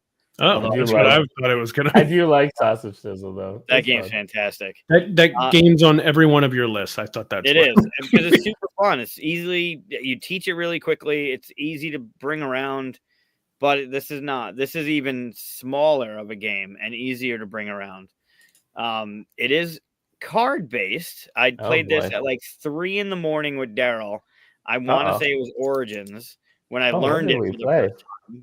It is always with me, and that's Splitto. Oh, nice. Yeah. So I it's curious. I'm curious because you said with the whole card and the strategy thing. I mean, it's totally strategy. I just, like I had to draw some lines in the sand. Sitting next to me is my favorite game of the year and plays up to 5. And I did not put this on my list. Yeah, I haven't played that yet. And this is by far my favorite game of the year. But I don't know. I just had to put a limit on myself. Okay. So if you haven't played Splitto, you're given cards and you're going to play one and you're going to pass and you're going to get new cards and then you're going to play one and you're going to pass. But when the card you're playing, you're either going to play to the right of you or to the left of you with your right or left partner. And some of them are easy, just like that 4. Like that's a blue card and it's a 4. But some of the cards require certain things, and you'll get points if no blue is played to the right, or no blue or 4 even numbers are played to the left, whatever. So you're constantly getting this hand of cards, and you're trying to figure out, you're playing one, and you're playing it on your right or your left, and you're trying to satisfy these different requirements that you might have put down, or your neighbors have put down in that pile for you to then adhere to. And there's at the beginning, there's 2 cards in the middle that kind of are overseeing stuff. See, Evan. They're upset you didn't pick Raw. This game, no, I'm not. I won't. This game is it's quick, it's easy to play, it's easy to teach. And then when you're done, you're gonna you look at everything to your right, figure out what rules are satisfied, and then add up the diamonds on each of the card. And then you get the points based on how many are from your right and from your left. Similar to like Medium does the same thing where you got that combined pool to your right and to your left. Splitto is it hit hard for me. I loved it. Important tip: don't sit next to Michael. No, especially if I'm just learning a game because I don't know what the fuck I'm doing. Because you just keep putting the cards on the other side, no matter what. You're on not his left. True. He's putting it on the right. No. I had to put it on the right because it didn't make sense to the left. It would have broken. I've not played this, but it's been on your list before, and I said I want to try it. So yeah, and obviously it's one of those games. It plays 7. It plays up to 8. Yeah. And obviously the more you have, the better because I agree. You're playing this with 3 players. Everyone's kind of in each other's faces, and the more people get away, the more the player left is now thinking about you and the player to their left, but they're thinking about the player to the right. And like the neighbor system works really well in this one because it's making you think of, because you're only dropping 1 card. You can't play both. You got to pick one or the other. Yeah. And it's like, I also really appreciate that you, like, as you play more and more, like, it's the kind of game that's pretty quick. And so you can even play like back-to-back games, but you can start to think about like, even like, what am I going to let slip through? Like not pick that I hope the next person picks, but also like what I don't want to slip through because they might pick and put it on the other side of them. Right. So then you're like there's a lot of kind of layers to that draft that gives me kind of like early 7 Wonders vibes, but with like a different twist to it. Nice. All right, we're on to our number 1s. This was an easy pick for me. It is my favorite 5-player game. In theory, it is playable at other player counts, but I would strongly recommend against, and that is El Grande. I think in general, area control is a 5-player experience. I think it's really important that that's possible, which ironically I get pushback on all the time, but I think like for any game to have like a first, second, third. Whoa, we lost Mike. Oh, Mike, I'm sorry. I didn't mean to offend with my El Grande. Man, he was not happy with your El Grande. Yeah, seriously. It's probably my favorite game. It kind of moves around, but I just think it has some really interesting decisions, interactions by one of the greatest designers of all time, and Wolfgang Kramer. So, I've never played this game. I have like the old version. Yeah. For this one. This one came out a couple of years ago. Ironically, I don't have this, and it's one of my all-time favorite games. No. I should invest in this one, but I just never learned it. If you ever want to play it, and we're somewhere, I will never say no to El Grande. Well, unless it was like a 3-player. Hamster reboot. Hmm? What hamster? Oh, the publisher. Yeah.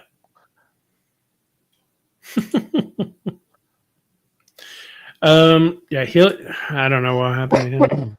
Either way. Luckily he's last in line, so yeah, I haven't played Elgar. You say it's area control, right? Yeah, it's area control. There's a couple of neat twists. One of the main things is the El Cabello, which is the tower. So the idea there is it's area control in the tower, and you don't know what's in there. So you can I get to play 5 of my tokens, and I'm going to put 2 there and then 3 out in the spot. And so there's a little piggy bank kind of element to that. And then they come out, and you get to add them to an area at certain rounds. So it's it scores and then they move. So there's something about fighting for a spot that then also will help you in another battle down the road. I think that's really fascinating. And then the big pawn that's in the top right corner, it moves around, and a lot of your actions will trigger off of you can add to a location where that is or next to where that is. And so manipulating that will affect other players. So it's very interactive, and actually it was a major influence for an upcoming game of mine that isn't really announced. But I get what you say about 5 players being good for area control. You play any kind of I don't know if this is like that, but you play Axis and Allies or Glory to Rome or whatever. That not Glory to Rome. What is that big Roman one? Anyway. You play those kind of games and stuff. If you play 3, it's always 2 people beating up on one. Yeah, 5 really. And you need enough that it's do I go for second place in 3 places? Do I go for first and third and third? Where am I gonna go? Do I put 2? And the neat part here is the values in the locations change. So in setup, hey, you made it back. I did. Yeah, there it is. We already passed you up. We're talking about something else. No, I'm kidding. Yeah. No, I know. I heard El Grande, and then I got the little spiral. And I get it, man. I'm sorry. I didn't mean to offend. I love El Grande too. Yeah. I mean, definitely any area control game should encourage that you want to go for second place everywhere. Obviously, you wouldn't mind first, but trying to get second everywhere should be a winning strategy. And then there's something interesting about in a 5-player game, well, trying to get second everywhere, you're fighting with a lot of people then. So, yeah. Oh, that's cool. Yeah, I need to learn this one. El Grande is great. It's on the. I can't even call it. Let's play in April if you don't play it before. We need to start a list. Yeah, start a list of games we need to play. We should do next year. The next time Daryl's on, we'll do a top games to play in April. There it is. Yeah, we'll set it up. When we're all together, when the worlds collide.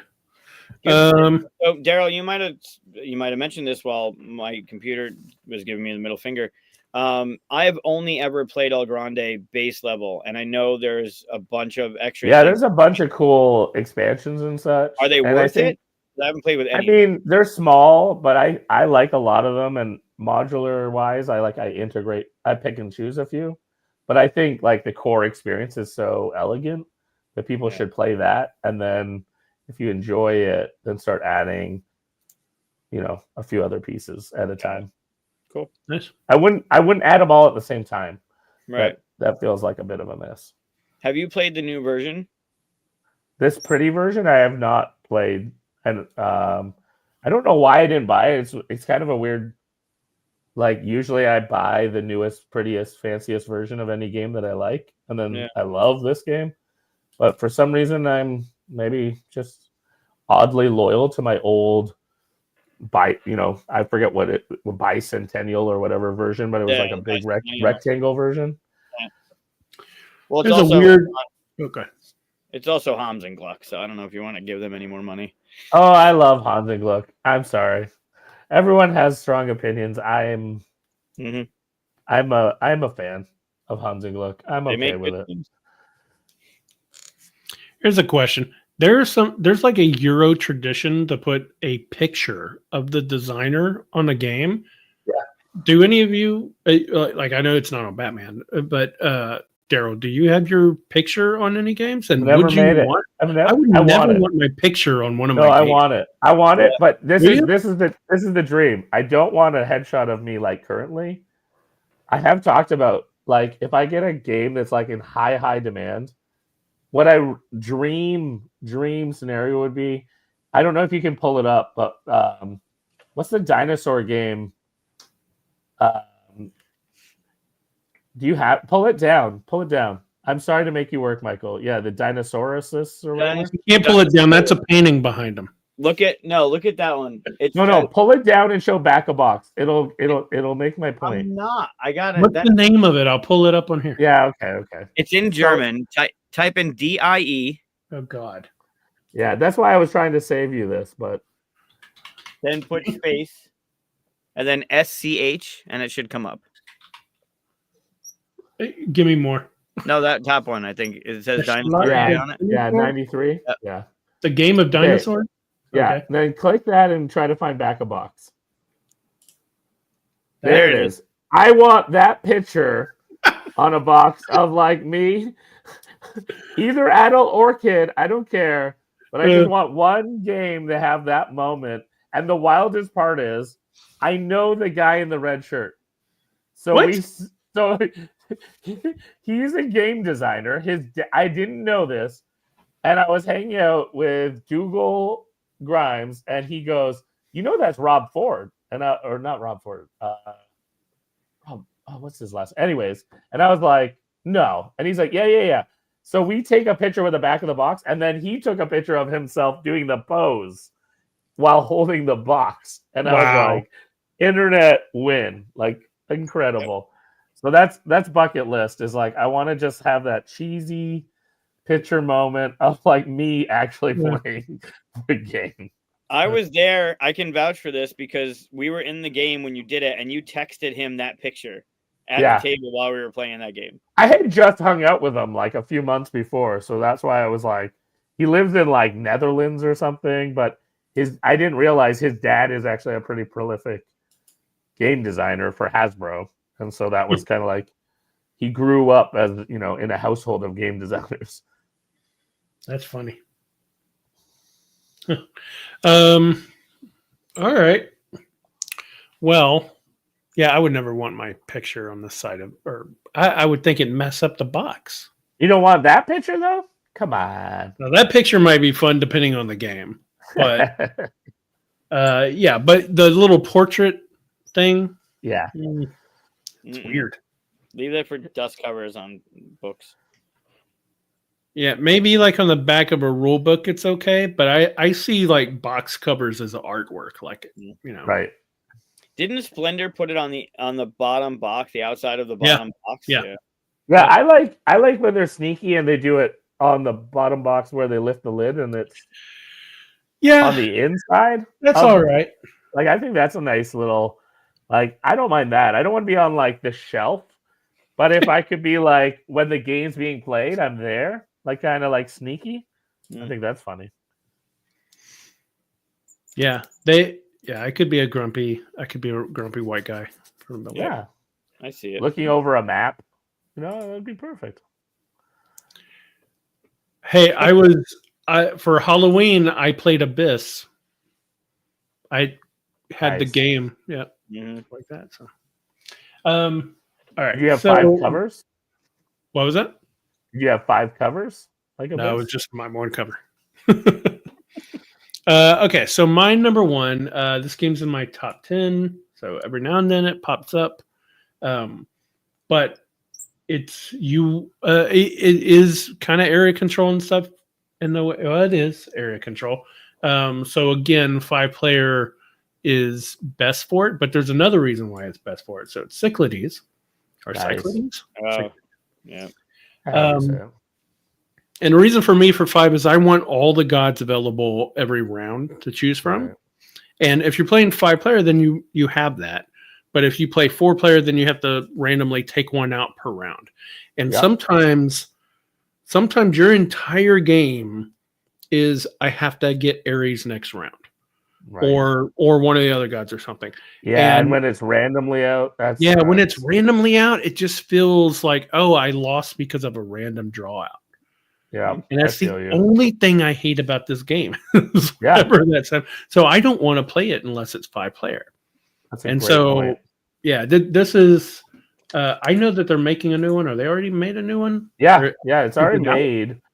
I don't think it's out yet, but it looks gorgeous. Okay. Yeah, I had it in April. I'm surprised you didn't see it. Yeah, I already have this one. I love it and all that. I don't think there were rule changes to it. They did a few modifications, but it's mostly the expansion stuff is integrated.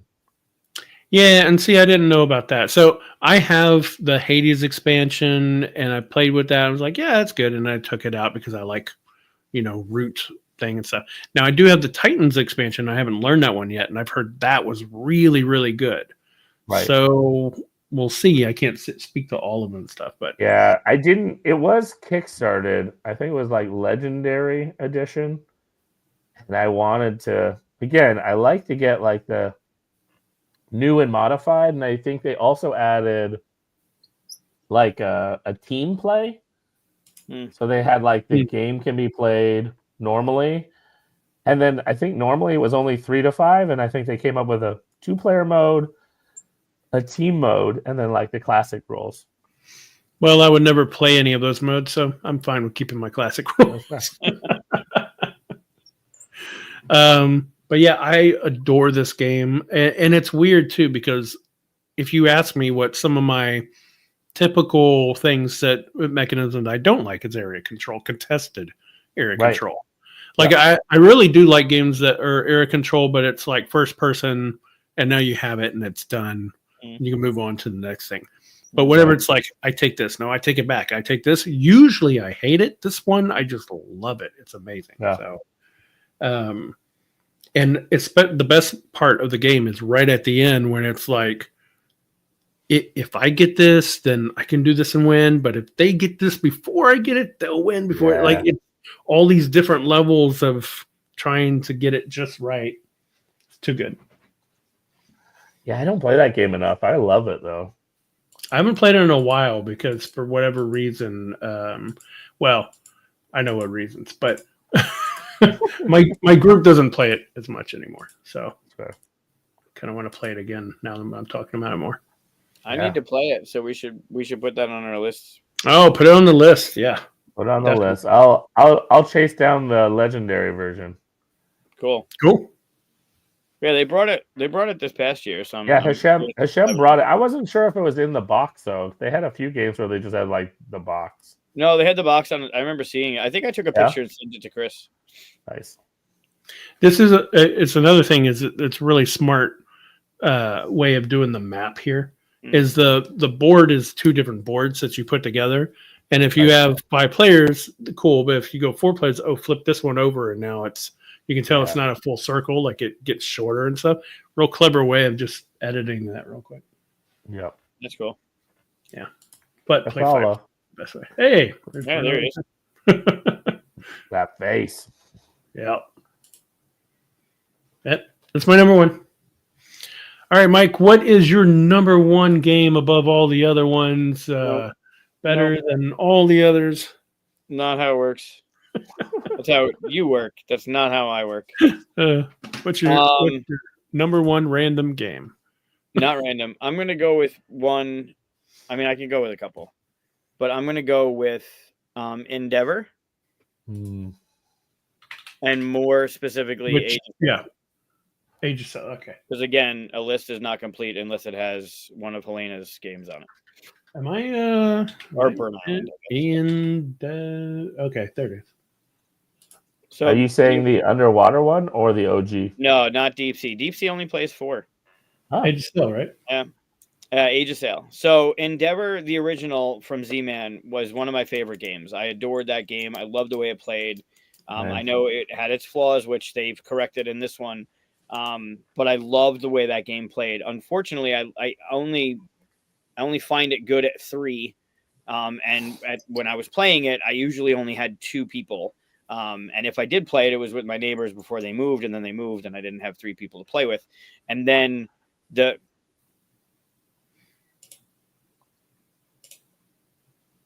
I just saw it as I was clicking through. I was like, oh, I should pop it up there. I didn't mean to stop you.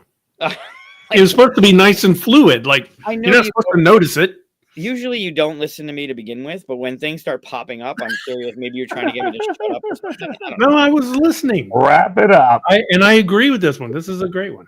Yeah. So the original I loved, and then this one came out, and I was hesitant because I liked the original so much, and they just blew it up. I mean, the facelift it got, the components were great. The clunkiness, like they just streamlined the game. They made it playable at 6. It's just a phenomenal experience across the board with this one.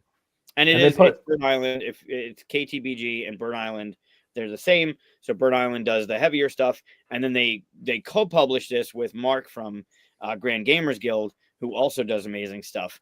And this game just solid across the board. I will say 2 things about this game. One, I love that in their marketing they said that we'll put you in the game, and it was just because the Canadian spelling of Endeavor has a U, and they actually gave you a cardboard U. Yeah, which I thought was adorable.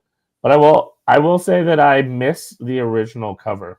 I think the original cover was even better. That's the only thing art-wise. Yeah, there it is. Yeah, there it is. It was like a more practical, normal size box, but all the bling is awesome. But I just love that leathery, worn down kind of vibe. Yep. Yeah, but otherwise incredible. It's a superior edition for sure.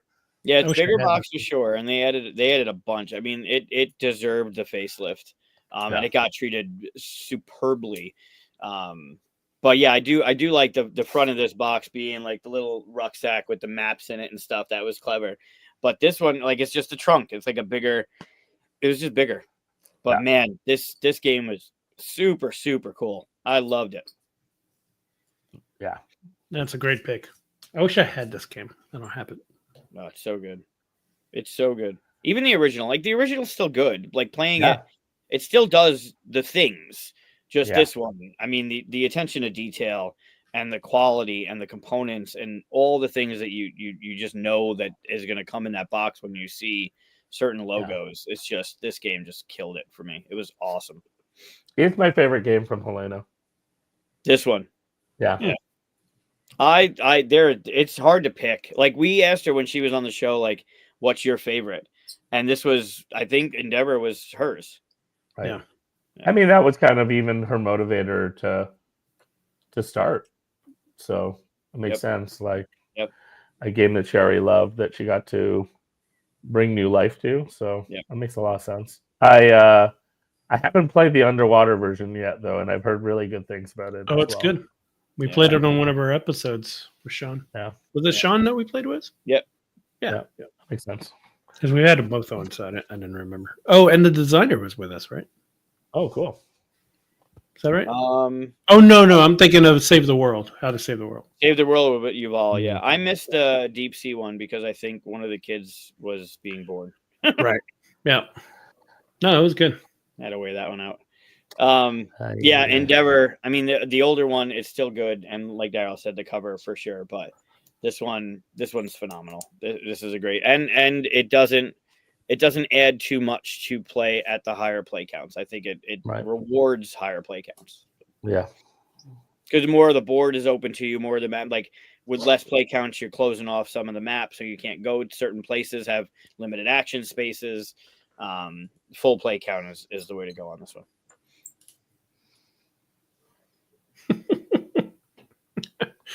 I just got your picture, Mike.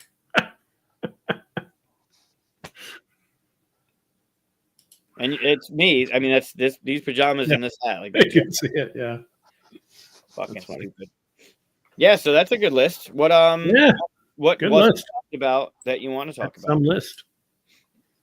A few that didn't make. I'll just rapid fire a couple that were on the list for me, and then didn't. Hansa Teutonica, Eclipse. Good. Eclipse. Really, at 5. But it's funny. Eclipse I like at 4 or 6, so that's why it fell off my list because Oh, weird. just because of the way the distance is between players and like Mhm. how you start. 5 is a weird number, so I put nations, but again, nations I actually prefer at 3 or 4. Yeah. Same with Through the Ages. It's snappier and faster. So I just find like those ones didn't quite make it. And then I had a lot of like card driven stuff like Modern Art, For Sale, Shadow Hunters, Liar's Dice, etc. That are all just kind of like they're all great with 5+, but don't feel for me as much as the other games we were chatting about. It's good. Do you have any honorable mentions, Mike? I do. I have Elder Sign. I love Elder Sign. It plays up to 8. I mean, it's fully co-op, but it's still Arkham. Magic Maze I put on my list. Although it plays over 4? It plays 1 to 8. Huh. Right. It dropped off because I was thinking about strategy over party, although it's not labeled as a party game. It still has one of my favorite components. It's the most annoying fucking thing ever.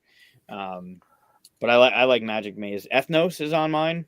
That's on mine I forgot about really Ethnos. I Yeah. love Ethnos. I got it written right there. That was the one. That was the only one I had on my thing. I'm surprised. My I didn't honorable want to mention. I didn't want to talk about it because I figured you would. Yeah, it's my number 6. Yeah. Wow. Tiny That's a Towns good as one. well. I almost did Tiny Towns, but I didn't feel like that's too different from 4. Yeah. Suro.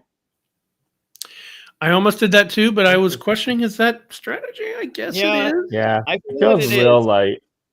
Real Yeah. light.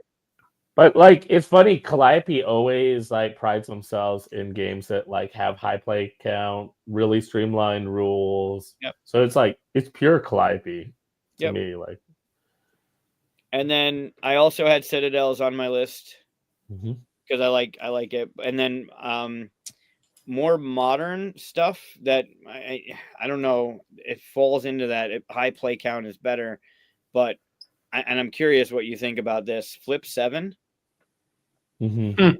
I love that game. That game is getting ridiculous amount of play, not only from me, but from the majority of the people I know. Would you say that that's strategy?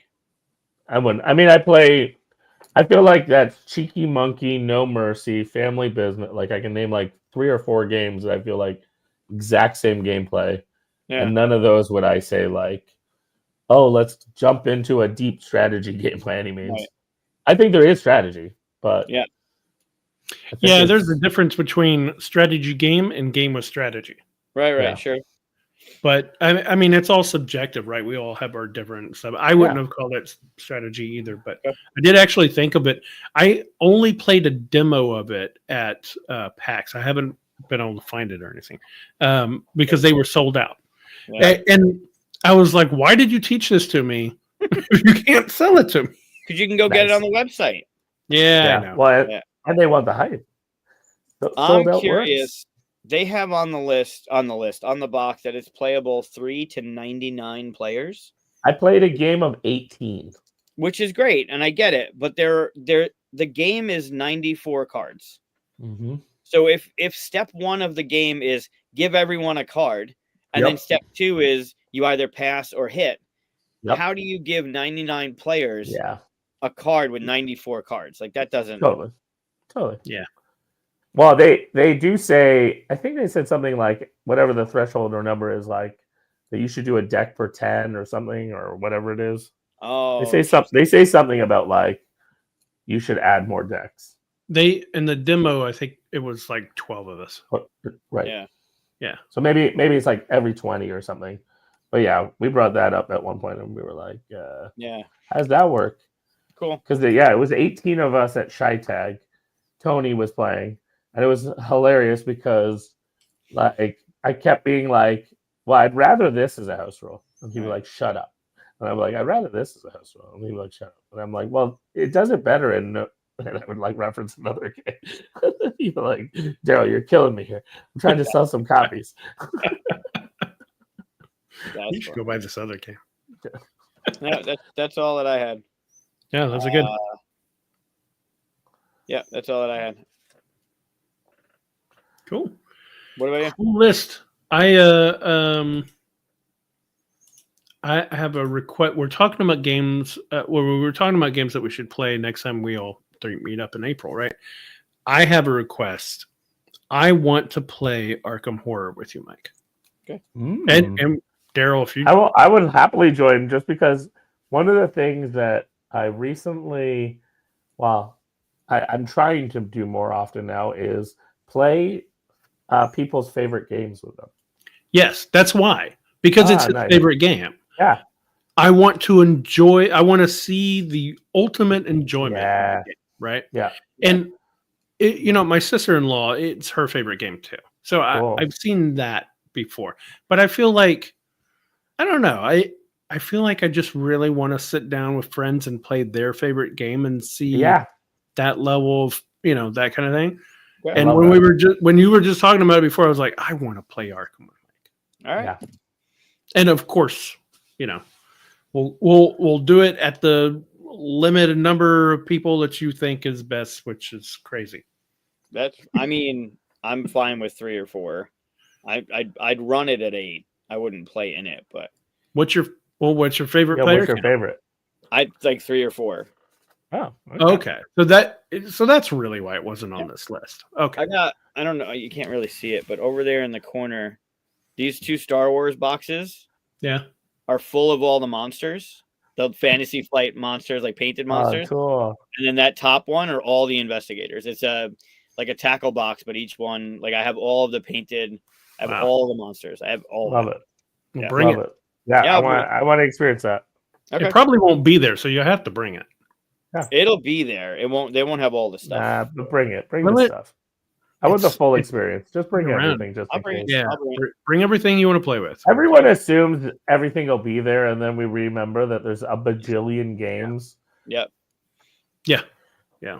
And then there's 17 copies of Codenames, but no copies of something else, and you're like, I want to play Path of Light and Shadow with Jonathan Gilmour too. That's a great game. I talked to him about it. Yeah, it's my favorite of his so far. Yeah. Really.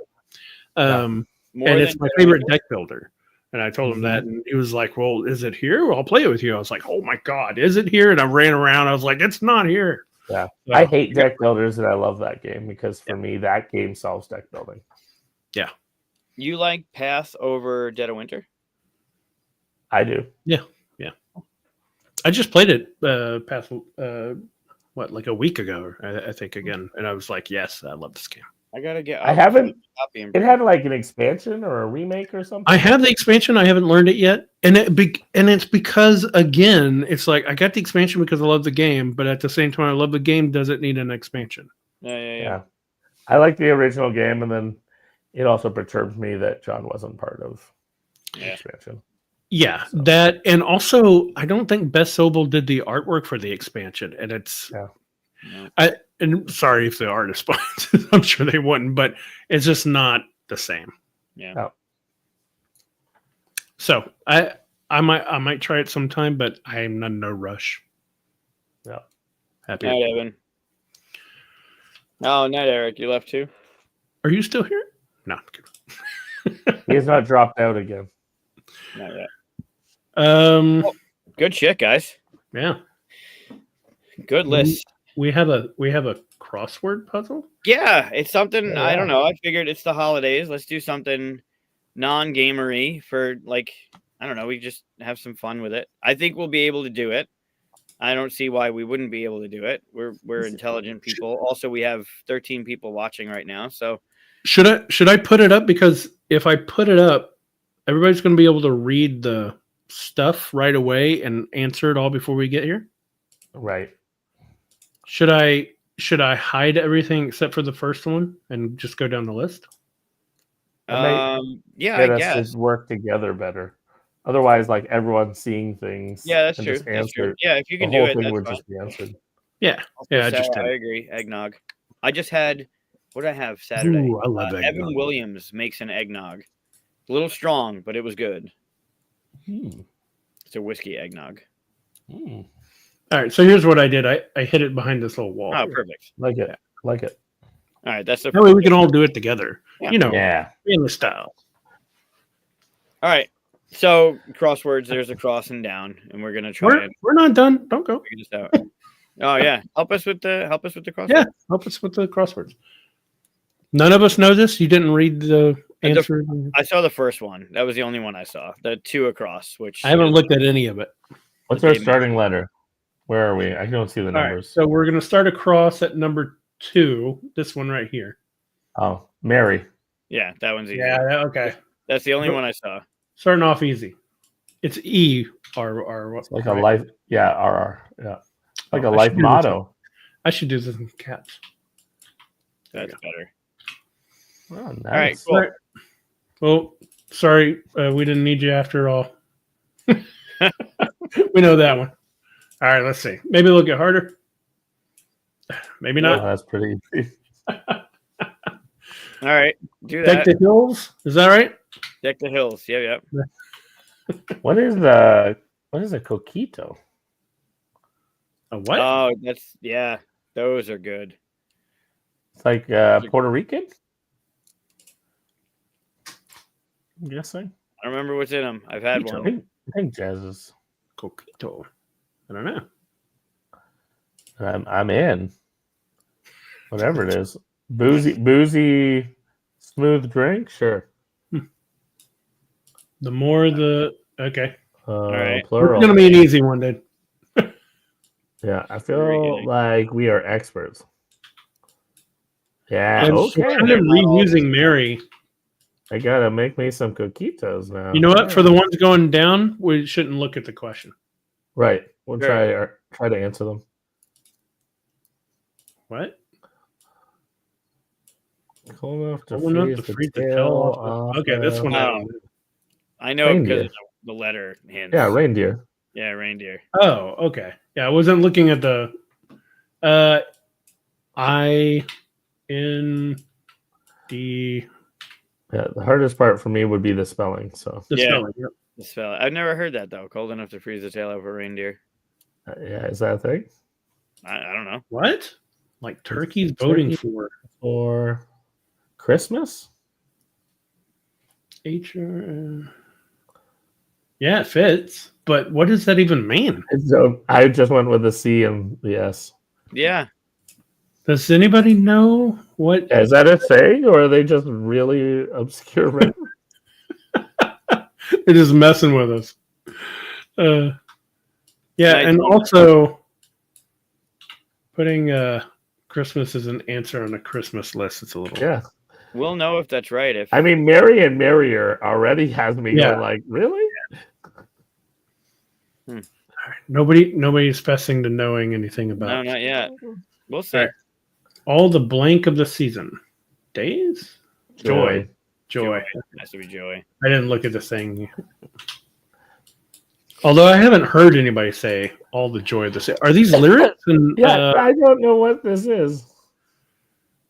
okay. I don't know. It was a Christmas. I'm gonna crossword. guess the answer is red. Before you reveal the question. Yeah, Santa's coat or something like that. As snug as a bug in a. Oh, it's rug. It's not Right. red. It's Haha. rug. It's also not Christmas based at all. Yeah. That's fine. Unless it's in the Christmas poem or something like that. Yeah. Yeah, that could There be. you go. Who wrote this? Not us. No, we didn't write it. I just saw there it you and I sent him a picture of it. Yeah. That one's easy. A C. This is just to see if I can smell, right? Yeah, that's all. That's the reason I wanted to do it. It is a spelling test. Like a kid in a almost Candy. a shoe store. Candy, Candy. store. Candy. Yep.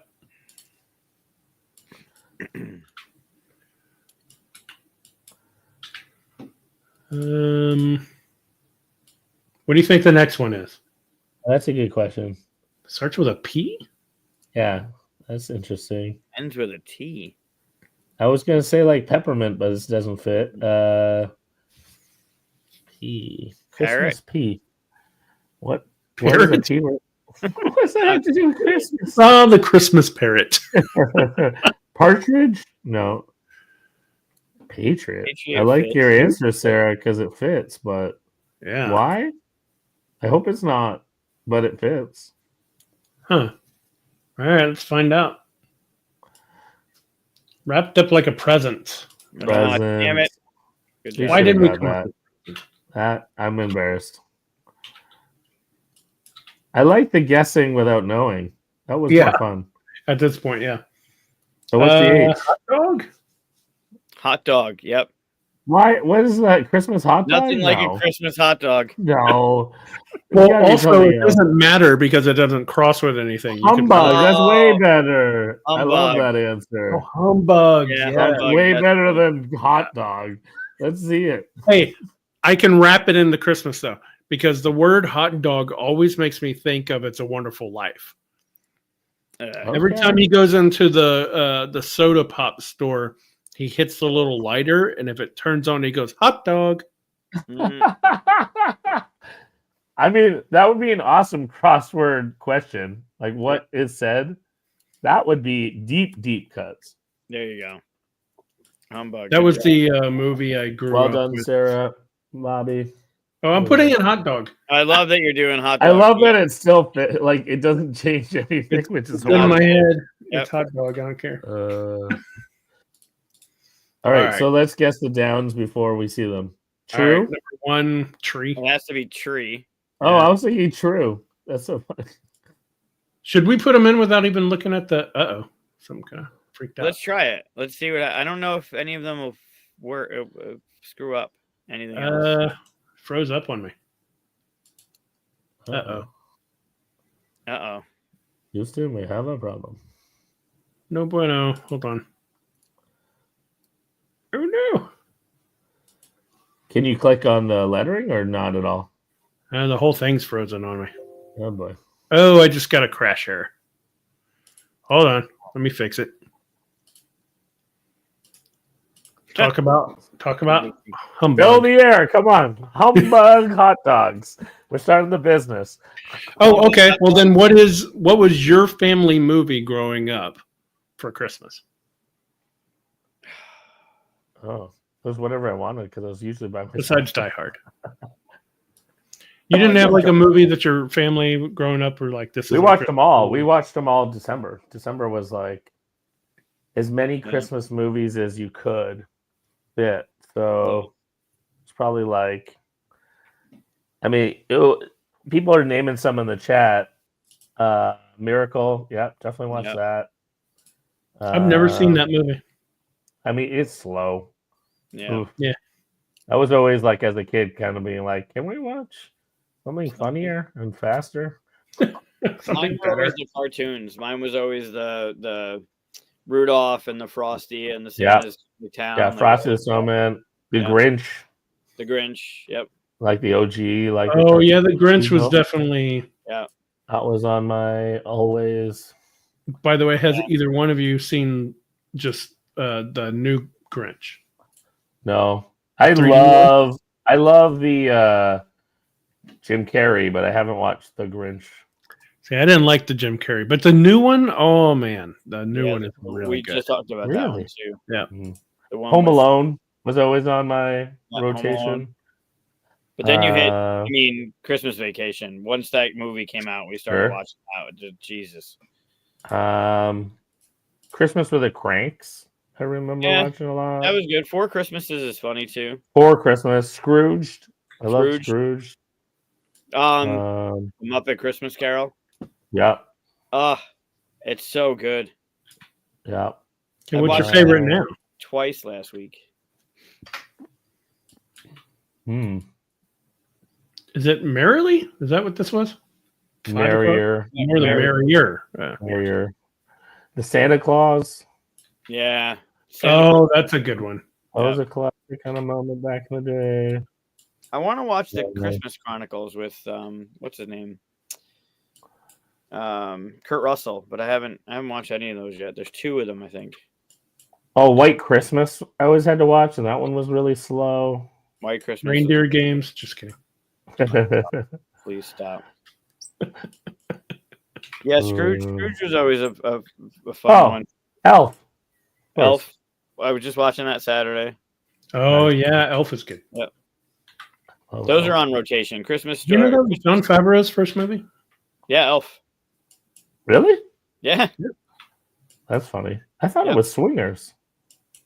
Well, the first you're one, right. It was. It was. Yeah, it was the first one he directed though, or produced. Or Yeah, it was his next step up or something like that. I think he wrote Swingers, right? And he was. Yeah, in I think so. Yeah. I don't know if he directed. He could have. Wasn't Favreau in PCU before Swingers? In what? PCU. What's PCU? A movie. Jeremy Piven.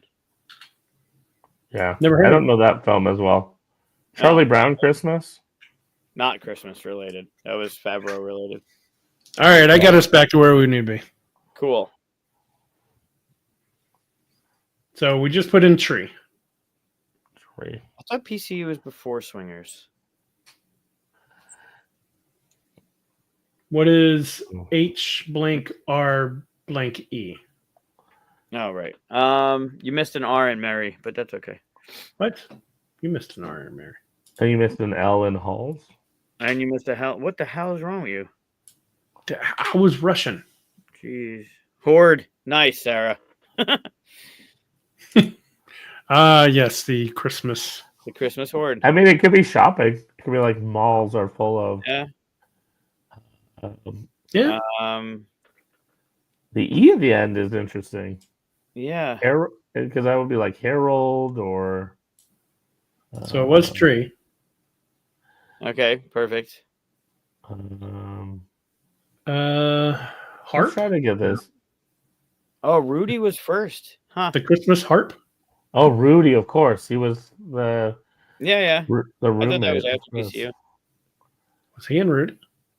Yeah. Yeah, he was the richer roommate. He He comes looks in that. so different. Weird. Yeah. I don't know if he looks that different. Okay, I don't know what the second one In is. PCU, Yeah. he's borderline. I give mess. up. So big. Don't look to gift horse. That has nothing to do. No. I mean, it's got gift in the statement, which they never put gift. Like, why not use gift? True. Yeah. Yeah. All right. Santa. And No. no, with a T at the That end. doesn't fit. Santa T. No, not sleigh. It ends in a T. Trading Places is a good Christmas movie. Yeah. Trading Place is good. I like Trading Places, but I know it's Christmas, but I don't think of it as Christmas. Oh, Shout. No, it's a letter short, isn't it? I hope it is not Shout. It's not. It's a letter short. What? S- Oh, you're right. It is. Yeah. It could have worked. Wow. I can't think of anything. We can do this. We can Route. do this. I keep thinking like it'll be like a reindeer name. Nope. A song. Nope. Let's see. How about Street? Street? Street. Nope. Miracle on 34th Street. That works. Yeah. You're right. I'm with you. still too short? Oh, Street. Street. Yeah, let's see if I that's think Mike got it. Feeling the holiday spirit. Spirit. Oh, Spirited. That was a good Christmas movie recently. what is it? Ryan Reynolds and Will Ferrell. Oh, I still haven't seen that. Oh, it's great. I heard that. Yeah. All right, what's number? What is it? 6 down. I don't. Oh, I really like the Charles Dickens Christmas movie. The Christmas Carol. No, but there's a newer one about Dickens writing it. Oh, hadn't It's seen that. a really good one. Sarah. Ooh, Workshop. That would be it. Yeah. Oh, Santa's Workshop. Yeah, that's got to be it. Here, I'll move it down just to make sure, but I think she's right. As busy as Santa's Workshop. Yeah, right. Good job. Man, she's good. Yeah, Sarah, we needed you. All right, what's number 8 down? I don't know. In Oh. E and ends with Y. Yeah, huh? because what vowel are you putting after R? Early? Early. Oh That's yeah. what meant. That's a great suggestion. Yeah, maybe you have to get up early or something like that. Yeah. I was Elroy. thinking Elroy. That's so funny. I was thinking Elroy, and I was like, how can that be the answer? Early. I vote Yeah, early. early makes sense. Christmas came early this year. Okay. I mean, that's better. We should have done this all the way through. Try to guess them. 10 down? 10 down. Man. Oh. Yeah, this shows me I'm not good at this. Yeah, that's why I'm Toggle? Toggle. I mean, toggle fits, but I don't know I what it don't want it to be toggle. No, I don't think it's toggle. because I said it. No, I want you to be right. Look, Yeah, Sarah also said it. Sarah, don't go down that path. toggle, I guess. Don't. No, we got to think about at least a second toggle. choice. One other word that can fit. I'll be so disappointed if it's toggle. The Christmas toggle. You know, Can't be. Tongue? That's worse. tongue is so much worse. Tongue is worse. No, but it could be like if you lick metal or something and you get frozen. You lick your lollipop with the. Oh yeah, the tongue getting stuck. Yeah. frozen. Like at least it's wintry. Yeah, Toggle. All right.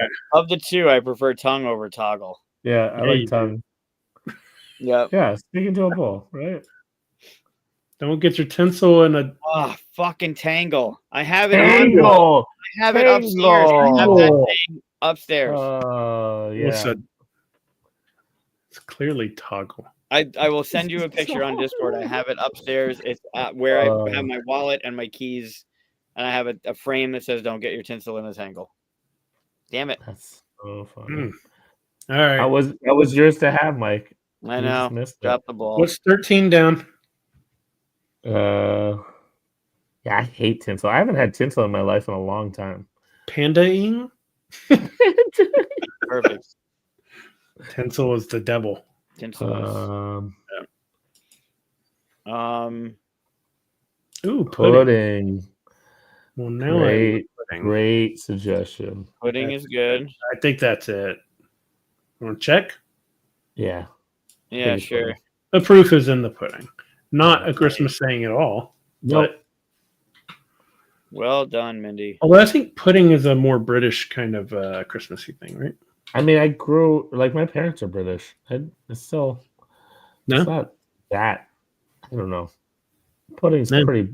Oh, the spectrum. figgy kind? Oh, figgy pudding. Figgy. Yeah. But that's not the like if they put figgy blank, that would have been maybe appropriate. Grinch.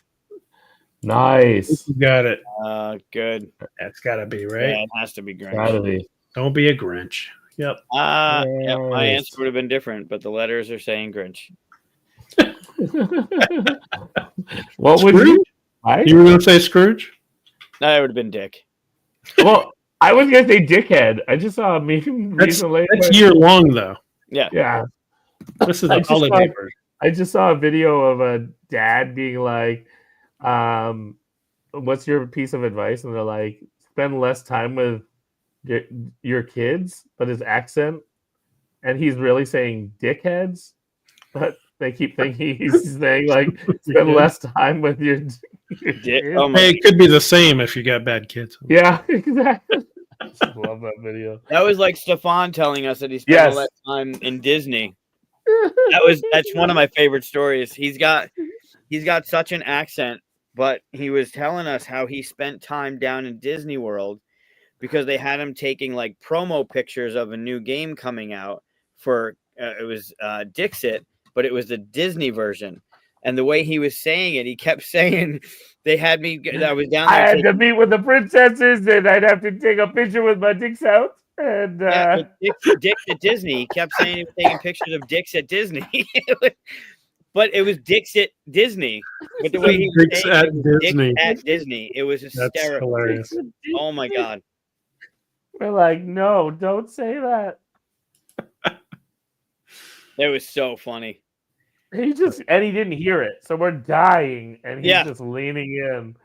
Oh, He didn't understand why we were laughing so much. I think at one point he looked behind him to see if someone was fucking with him. yeah. We were It's just like, no, so dude, we're laughing at you. Don't Yeah, worry. literally laughing at him. Oh, it was great. No, it's awesome. It was stupid, but that was fun. I'm glad we did. was Yeah, fun. holiday silliness. Yeah. Yeah. Thanks for the help, chat. Yeah, Yeah. absolutely. Some of those I wouldn't have guessed. No. No clue. Nope. I still say it's hot dog. Bah hot dog. Bah, hot. That's the new thing. Bah hot dog. I like it. We'll make it happen 2025. Mike, are we having another show a week from now? We are, right? It's our last show. New Year's Eve is until Tuesday, so we have Monday. I mean, if you want, or we take the week off, whatever. Well, but as of now, we're planning it. Yeah. Yeah, I would. Yeah. Have a show. Then we got a couple. I got an announcement. A guest announcement. I'm not. We already had announcements. You can't do it now. Well, this is the end of. This is for the 8 people that are watching now. Okay. What's your announcement? Insider. I know we already talked to Jeremy Howard. Jeremy's coming back on the show in January, and I know we have some plans for stuff that we're going to announce at a later time. But if I got to show you that too, by the way. You got what? I got them made. Yeah. Oh, nice, good. I still got to wait for the person. Yep. But if those that are on social media that happen to know of a person who goes by Easy Cat, Jason Headley. He does a lot of book talk stuff. He's big into books. He's into board games. I love him and his husband Carl have they're hysterical. Jason's been doing an advent calendar. He has like 5 or 6 of them, and he's been opening up the day every one of them every day that he's been doing it. But I reached out to him to come on the show, and he'll be in January. We're gonna have him on in January, so that's gonna be really fun. Cool. That's super fun. I'm very excited about that one. We just got to figure out what day it works, because Monday I guess is usually a game night. But while you're scheduling this, I should tell you that I'm going to be missing one of the days in January. That's there you great. go. The 13th. I hung out with them at your charcuterie event at Gen Con. Oh yeah. It was really fun. Yeah, just super fun. Good stuff. The videos with the crinkle, he'll have two things that he opens, like mystery boxes or whatever, and he does them with whispers and he crinkles, and every one of the videos is just it's awesome. So yeah, I'm excited about that one. Now we're getting demands for real deal crosswords. Yeah, no way. I'm not. I'm stupid. There's no way I can't do that. Yeah, it's just an exercise of how this will just be us filling in the vocabulary. space for Kabuki, right? Yeah. And Sarah. And No way. I'm not up that level yet. Yeah. So we need it that easy. Yeah. Yeah. If you look at most of those down words, they didn't even only a couple of them were affected by the crossword. So we could have put in anything we wanted, and it wouldn't have affected the level. That's what I'm saying. Is I could have put in hot dog. It wouldn't have mattered. Yeah. That's the level I need. Like a good 3rd grade crossword puzzle. Yeah. This is basically Mad Libs. Yeah. Right. Yep. Oh, speaking of which, look what our friend gave me. It's funny. Dungeons and Dragons Mad Libs. Oh, nice. We should do that's that. awesome. Yeah. That's great. Do one of those. Those are fun. You do one of these. I don't know if they're Also, fun. no eggnog tonight, but Saturday, yes. I want to try this other stuff. What's that? What other stuff? The coquito. I don't know. Oh, if it's yeah. Right. Yep. I forget what's in it. I had one. I forget who made it. Where was I? No, look it up. I forgot where I was. Okay, here we go. Ingredients. Okay. Yeah, this doesn't seem too hard. I could make this. It seems doable. I'm sure there's a level of experience that might help. 1 15-ounce canned cream of coconut. Love it. 14-ounce can of sweetened condensed milk. Okay. 1 12-ounce can of evaporated milk. 1 cup of unsweetened coconut milk beverage. Some white rum. A little vanilla extract. A little cinnamon. A little nutmeg. You're good. Nice. so no egg. Sounds good. Yeah, I'm in. All right, let's call it a night. I'm hungry. Yeah, dinner for you, right? In your fake time zone. My fake time zone. A late dinner anyway. Yeah, so we'll be back next week. Daryl, congratulations on 10 episodes. Not that it was. So what's my official title?